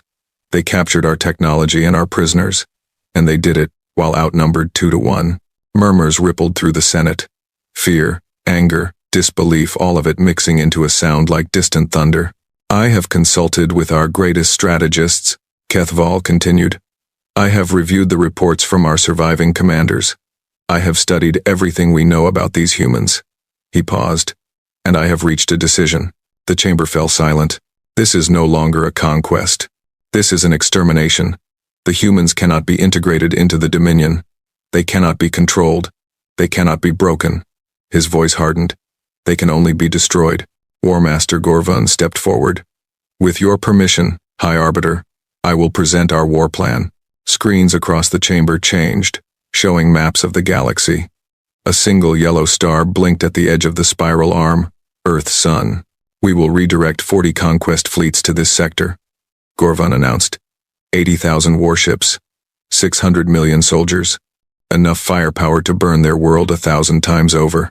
He pointed at the blinking star. They cannot escape, they cannot hide, they cannot run. We will surround their system, cut off all exits, and reduce their planet to molten rock. Every human, from their oldest elder to their youngest infant, will be erased from existence. His voice rose to a roar. This will be the most complete extermination in the history of the Dominion. And when we are done, no species will ever again dare to resist us.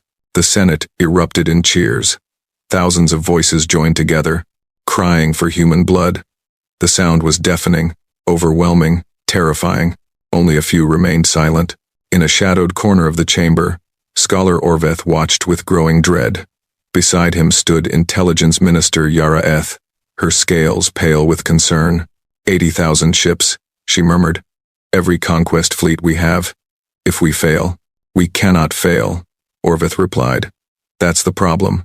Failure means the end of the Dominion. Success means, he trailed off. Success means what? Orvith looked at her with old, tired eyes. Success means we burn out the most remarkable species the galaxy has ever seen, and the universe will be poorer for it. Yara-eth stared at him. You admire them. I fear them, Orvith corrected. But yes, I also admire them. They are terrible and magnificent all at once, and we are about to destroy them forever. The cheering continued around them. Neither of them joined in. 6 months later, on a world called Vorndrez, something unexpected happened. Vorn 3 had been conquered by the Dominion 800 years ago. Its people, tall, thin creatures with luminous eyes, had been slaves ever since. They worked in the factories, served in the households, and died in the mines. They had forgotten what freedom felt like. And then the humans came, not in warships, not with weapons. They came in a single transport vessel, broadcasting a message on every frequency. We know you are listening. We know you are afraid. We know you have served the Dominion for centuries, and you have forgotten that any other life is possible. The message came from a human woman with dark skin and calm eyes. Secretary General Amara Okonkwo, the voice of Earth. We are not asking you to fight. We are not asking you to die. We are simply asking you to remember. Remember who you were before the Dominion. Remember what your ancestors dreamed of. Remember that you are not cattle to be herded. The transmission spread across Vorn 3 like wildfire. The Dominion tried to block it, but the humans had learned their communication systems, had found ways around their jamming. The Dominion is not invincible. They came to our world with 2,000 ships, expecting us to kneel. We broke them. We sent them running. And we are just one small planet. Okonkwo leaned forward, her eyes blazing with intensity. There are 12,000 worlds under Dominion rule. 400 billion souls in chains. If even a fraction of you decide to rise, the empire will crumble. She paused. We cannot promise victory. We cannot promise survival. But we can promise you this. You are not alone. Whatever happens to us, whatever the Dominion does to Earth, the fire we have started will not be extinguished. The idea of freedom, once remembered, cannot be forgotten. The transmission ended with coordinates, locations of hidden caches of weapons and supplies that human agents had somehow placed across conquered worlds. Rise, Okonkwo's final words echoed. Rise and be free. On Vorn 3, for the first time in 800 years, someone said the word rebellion. Within 3 months, it was no longer just a word. The uprisings spread like plague. First Vorn 3, then the mining worlds of the Tessic cluster, then the agricultural planets of the Inner Arm. Worlds that had been quiet for centuries suddenly erupted in violence. The Dominion was not prepared. Their forces were concentrated for the assault on Earth. They had stripped garrison troops from conquered worlds, confident that their subjects were too broken to resist. They were wrong. High Arbiter Kethval stood in his private chambers, reading report after report of rebellion. Factories sabotaged, supply lines cut, Dominion administrators assassinated in their beds. How? He demanded of Yara-eth, who stood before him. How are they organizing? How are they communicating? The humans taught them, Yara-eth replied. They've been sending agents across our territory for months. Not soldiers, teachers. They've been teaching our subjects how to resist, how to hide, how to fight. With what resources? Their planet is under siege. They don't need resources. They need ideas. Yara-eth pulled up a holographic image human propaganda that had been found on a dozen worlds. They're not giving our subjects weapons. They're giving them hope. Kethval stared at the image. It showed a human hand reaching toward an alien one. Different species united in purpose. They're building an alliance, he realized. Not just against us. They're trying to create something new, something we cannot control. Yara-eth agreed. Even if we destroy Earth, the seeds they've planted will continue to grow. We would have to burn half the galaxy to root out what they've started. For a long moment, Kethval was silent. Then he turned to the window, looking out at the stars that his ancestors had conquered. Send word to the fleet, he said finally. We accelerate the timeline. I want Earth destroyed within 6 months. The fleets are not all in position. I don't care. Kethval's voice was cold. Every day we wait, the humans grow stronger. Every day we wait, more of our subjects remember what freedom feels like. We end this now. He turned back to face her. Whatever it costs. On Earth, The people prepared for the end. Secretary General Okonkwo stood before the United Earth Council, delivering the speech that would define her legacy. "We have done everything we can," she said. "We have built ships that should not exist. We have created weapons that break the laws of physics. We have united our species in a way that was never thought possible." She paused, looking at the faces before her. Leaders from every nation, scientists from every field, soldiers from every continent, and it is not enough. The Dominion is sending 80,000 ships. We have 5,000. The mathematics do not lie. She saw the fear in their eyes, the despair, the crushing weight of inevitable defeat. "But I did not come here to talk about mathematics." She stepped forward, her voice rising. "I came here to talk about humanity, about who we are, about what we mean." Screens behind her lit up with images. Human history, in all its horror and glory. We have survived ice ages and famines. We have survived plagues that killed half our population. We have survived wars that should have ended us. And every single time, we came back, stronger, wiser, more determined. The images changed. Now, they showed the battle of Seoul. Human ships charging into enemy lines. Human soldiers fighting against impossible odds. We have proven that we can hurt them. We have proven that we can make them bleed. And now we must prove one more thing. She looked directly at the cameras, knowing that her words were being broadcast to every human alive. We must prove that we will not be erased. That even if they destroy our planet, they cannot destroy what we are. That human spirit, human courage, human defiance, these things are bigger than any one world. Her voice softened. "Tomorrow, 80,000 warships will enter our system. Tomorrow, we will face the full might of an empire that has conquered 12,000 worlds. Tomorrow, many of us will die." Tears glittered in her eyes, but her voice remained steady. "But we will not die begging. We will not die running. We will die fighting. We will die together. And when the history of this galaxy is written, they will remember us." She raised her fist. "They will remember that one small species, on one small planet, looked at the greatest empire in history and said, 'No, we will not kneel.'" The room erupted, not in fear, not in despair, in something that looked almost like joy. They were going to die. They all knew it. And somehow, impossibly, they had made peace with it. Because death was not the worst thing. Surrender was worse. Living on their knees was worse. And they would rather burn than bow. The human fleet gathered at the edge of the solar system. 5,000 ships, crewed by men and women who had volunteered knowing they would not return. They had said goodbye to their families, their friends, their homes. They had made peace with their gods, whatever those gods might be. And now they waited. Captain Thomas Webb stood on the bridge of the carrier Independence. He was 43 years old, a veteran of 2 major conflicts, and he had never expected to die in space fighting aliens. But here he was. "All ships report ready, Captain," his executive officer announced. "The fleet is in formation." Webb nodded. On his screens, he could see the edge of the system. In a few hours, the Dominion Armada would emerge from hyperspace. 80,000 ships against 5,000. It should have been hopeless. It should have been impossible. But then, so was everything humans had done for the last 4 years. "Open a channel," Webb ordered. Fleet-wide, his face appeared on every ship in the human fleet. Pilots in their fighters, Marines in their assault craft, engineers in their engine rooms. They all stopped to listen. "I'm not going to lie to you," Webb said. "You know the odds.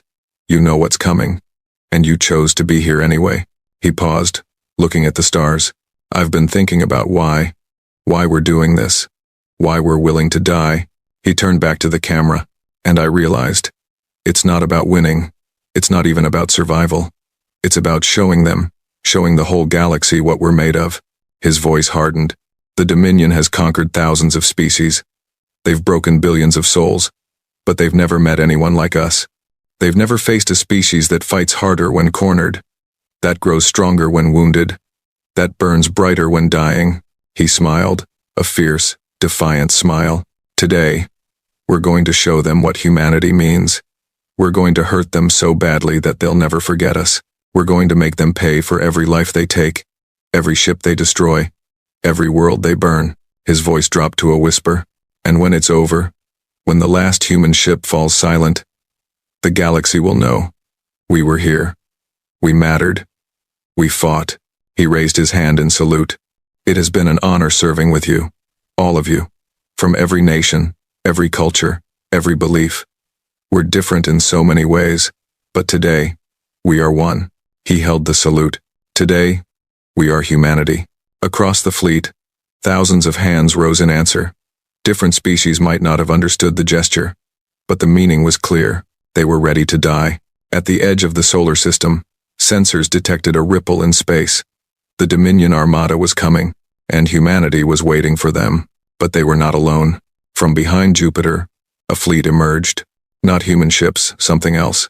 Vessels of strange design, built by species that had thrown off their chains. From the asteroid belt, more ships appeared. Former slaves of the Dominion, armed with weapons from hidden caches. From the outer reaches of the system, signals arrived. Other species, watching from the darkness, had finally decided to act. Captain Webb stared at his screens in disbelief. What had been 5,000 ships was now 10,000, 20,000. More kept coming. Secretary General. He breathed into his calm. Are you seeing this? Amara Okonkwo's voice came back, thick with emotion. I see it, Captain. The message we sent. They listened. They remembered. Webb looked at the fleet surrounding him.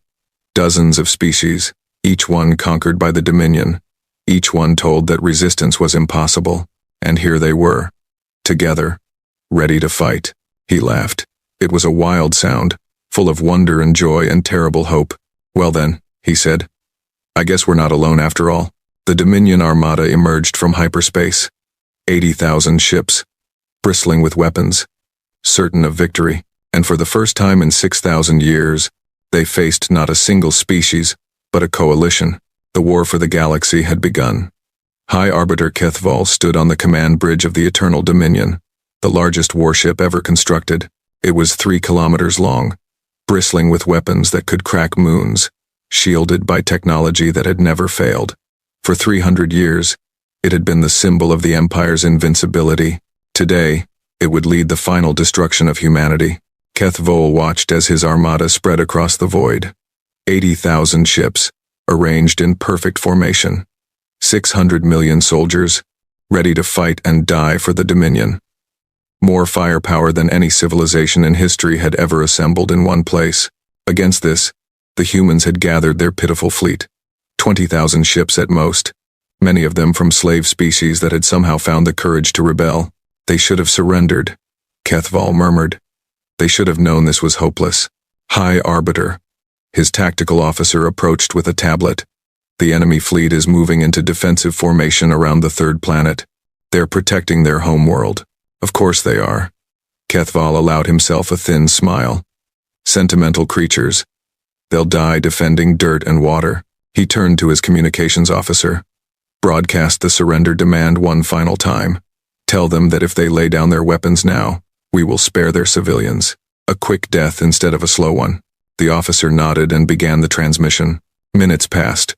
The human fleet did not move. The coalition ships held their positions. Then a response came. Secretary General Amara Okonkwo appeared on the main screen. She looked older than the last time Kethval had seen her. Tired, gray at her temples, but her eyes were still burning with that strange human intensity. High Arbiter Kethval, she said. I received your message. Then you know what you face. Surrender now, and your death will be merciful. Okonkwo laughed. It was a genuine laugh, warm and almost kind. You still don't understand us, do you? After everything, after watching us fight, after seeing what we're capable of. She shook her head. We're not here to surrender. We're not here to beg. We're here to give you one last chance. Kethval's eyes narrowed. A chance? You threaten me? I offer you mercy. Okonkwo's voice softened. Turn back. Take your fleet and go home. Leave us alone. Leave the species who have joined us alone. And we will let you live. The bridge fell silent. Officers exchanged glances of disbelief. You have 20,000 ships, Kethval said slowly. I have 80,000. And you offer me mercy? Yes. Okonkwo leaned forward. Because I know something you don't. I know what's waiting for you if you continue. I know what humanity becomes when we're cornered. I know what we're willing to do. Enlighten me. Okonkwo was quiet for a moment. When she spoke again, her voice was heavy with sorrow. We burned our own planet once. Did you know that? We created weapons that could end all life on our world, and we came within minutes of using them. We've committed atrocities that would make your worst tyrants flinch. We're capable of horrors that even we can barely comprehend. She met his eyes through the screen. You think you know war. You've conquered species that surrendered, that begged, that died with whimpers. But you've never faced an enemy that will burn itself to ash just to take you with it. Her voice hardened. Turn back. This is your last warning. Kethvol stared at her for a long moment. Then he laughed. It was a cold, contemptuous sound. You are brave, human. I will give you that. But bravery is not enough. He raised his hand. All ships. Attack formation. Destroy them all. The transmission ended.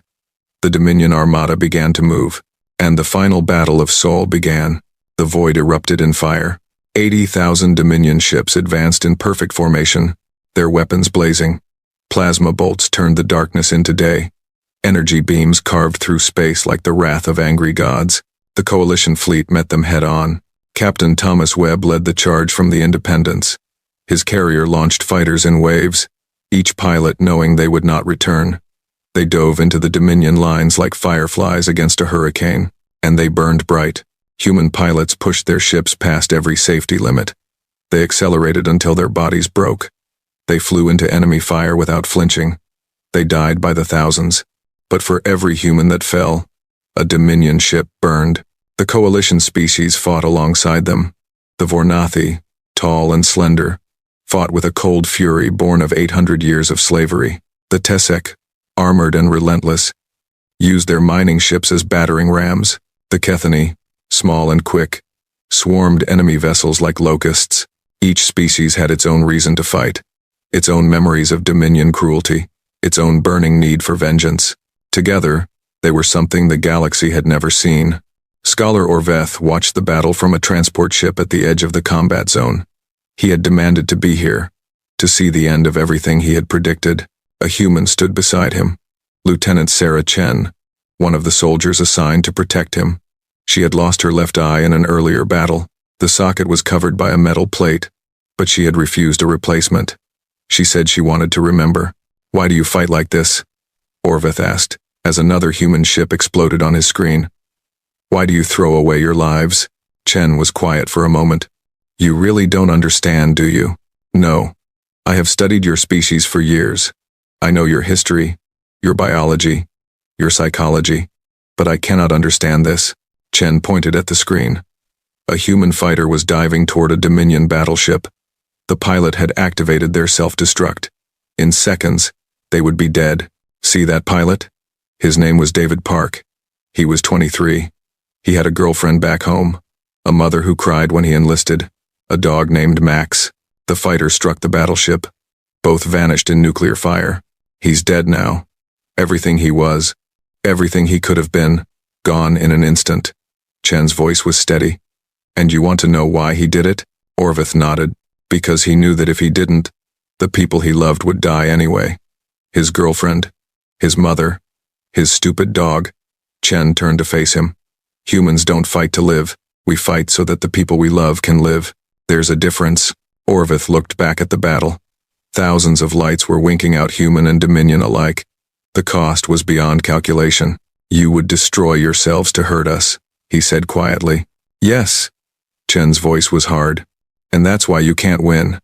You can kill us all, but you'll never break us. The battle raged for hours. The Dominion advanced steadily, their numbers overwhelming. The Coalition fell back, leaving wreckage in their wake. But they did not break. Every meter of space was paid for in Dominion blood. Every advance cost ships that could not be replaced. The humans fought like demons, using tactics that made no sense, sacrificing everything for the smallest advantage. And slowly, impossibly, the tide began to turn. High Arbiter Kethval watched his tactical displays with growing disbelief. His fleet was winning mathematically, inevitably winning. But the cost, we've lost 15,000 ships.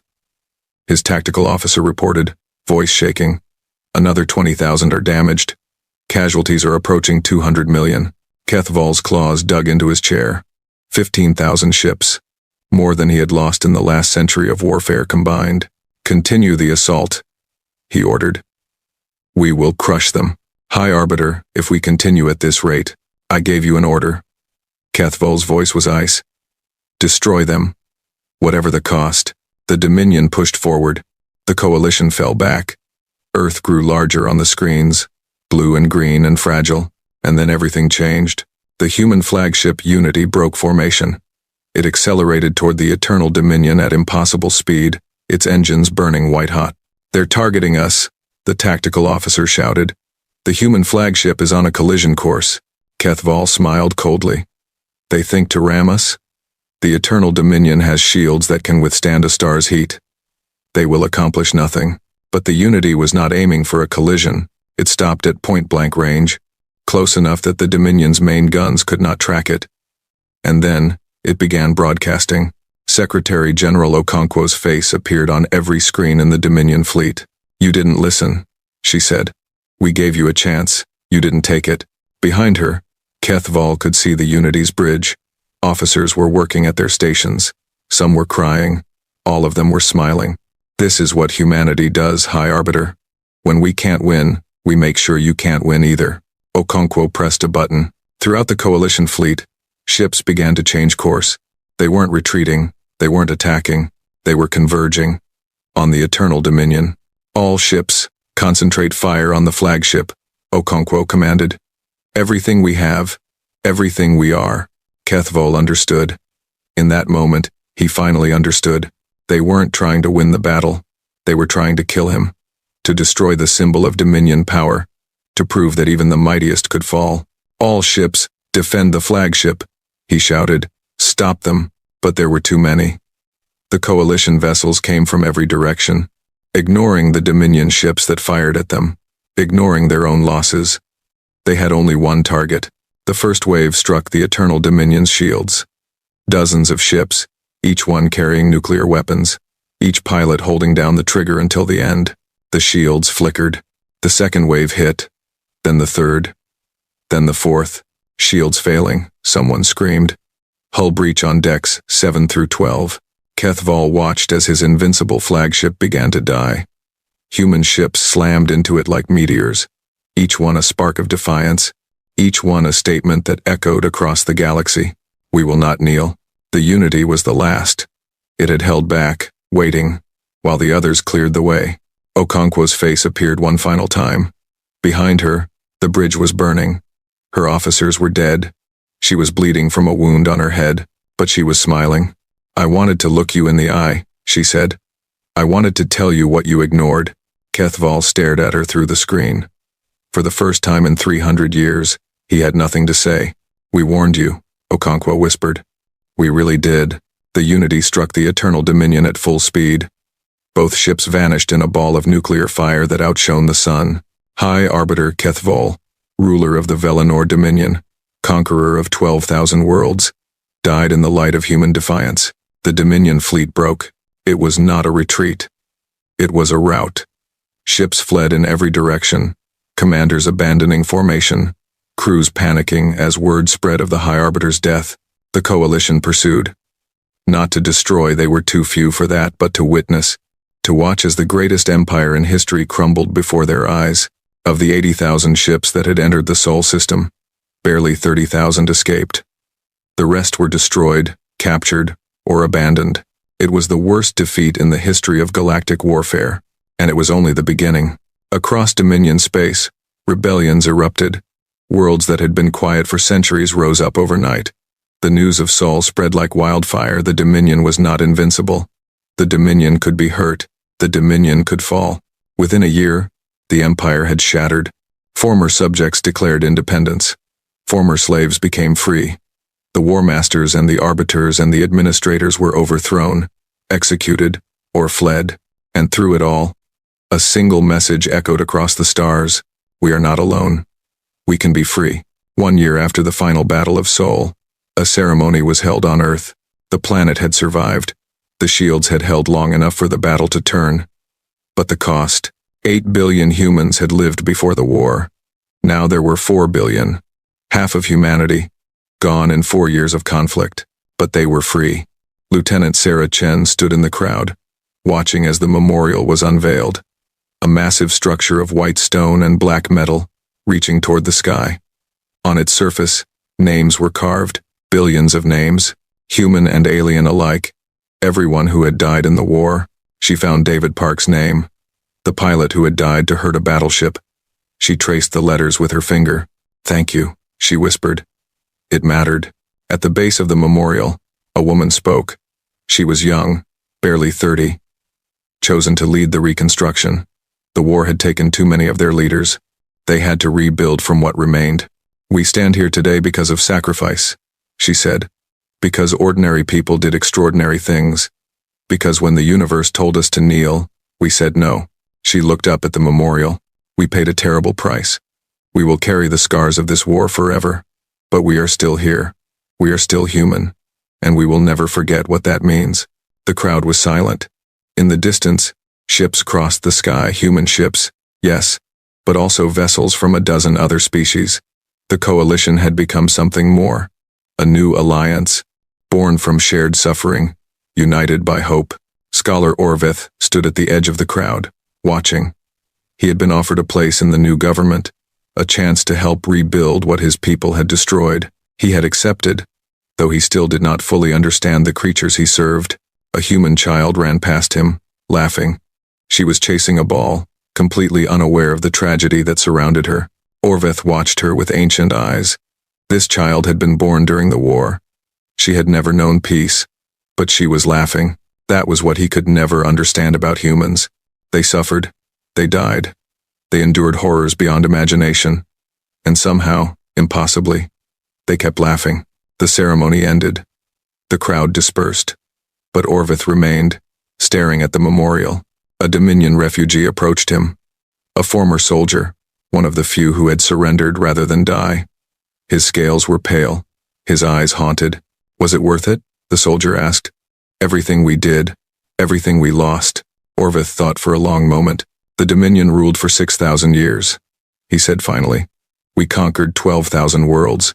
We broke 400 billion souls." He paused. "And one small species, on one small planet, brought us to our knees." He looked at the names carved in stone. So many names, so many lights extinguished. They warned us. Before the war, before the first shot was fired, they sent us a message. 12 words. Turn back, or face the consequences. He shook his head. We laughed. We thought we knew what they were. And now? Orveth looked at the child.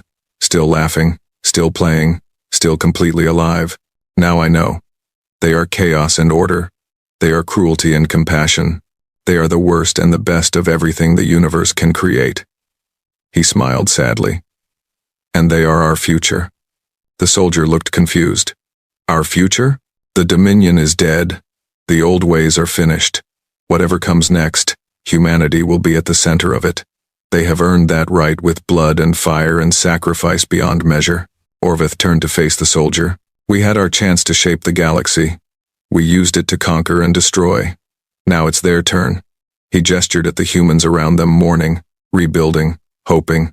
Let's see what they do with it. In the years that followed, humanity did remarkable things.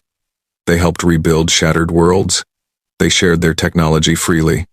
They welcomed former enemies and former slaves alike. But they never forgot. Every year, on the anniversary of the final battle, humans across the galaxy paused to remember. They spoke the names of the dead. They lit candles in the darkness. They reminded themselves of the price of freedom. And they reminded the universe of a simple truth. Earth had sent a single message. The Dominion had ignored it. And that had been their doom. Far away, in the ruins of the old Imperial Palace, a recording played on an endless loop. It had been left there by human soldiers, a monument to what had been and what would never be again. Secretary General Amara Okonkwo's voice echoed through the empty halls. We know you're coming. Turn back now. There will be no second warning. 12 words. Just 12 words. They had changed the galaxy. And somewhere, in whatever afterlife awaited brave souls, the billions who had died for those 12 words smiled. They had warned them, and now the universe remembered.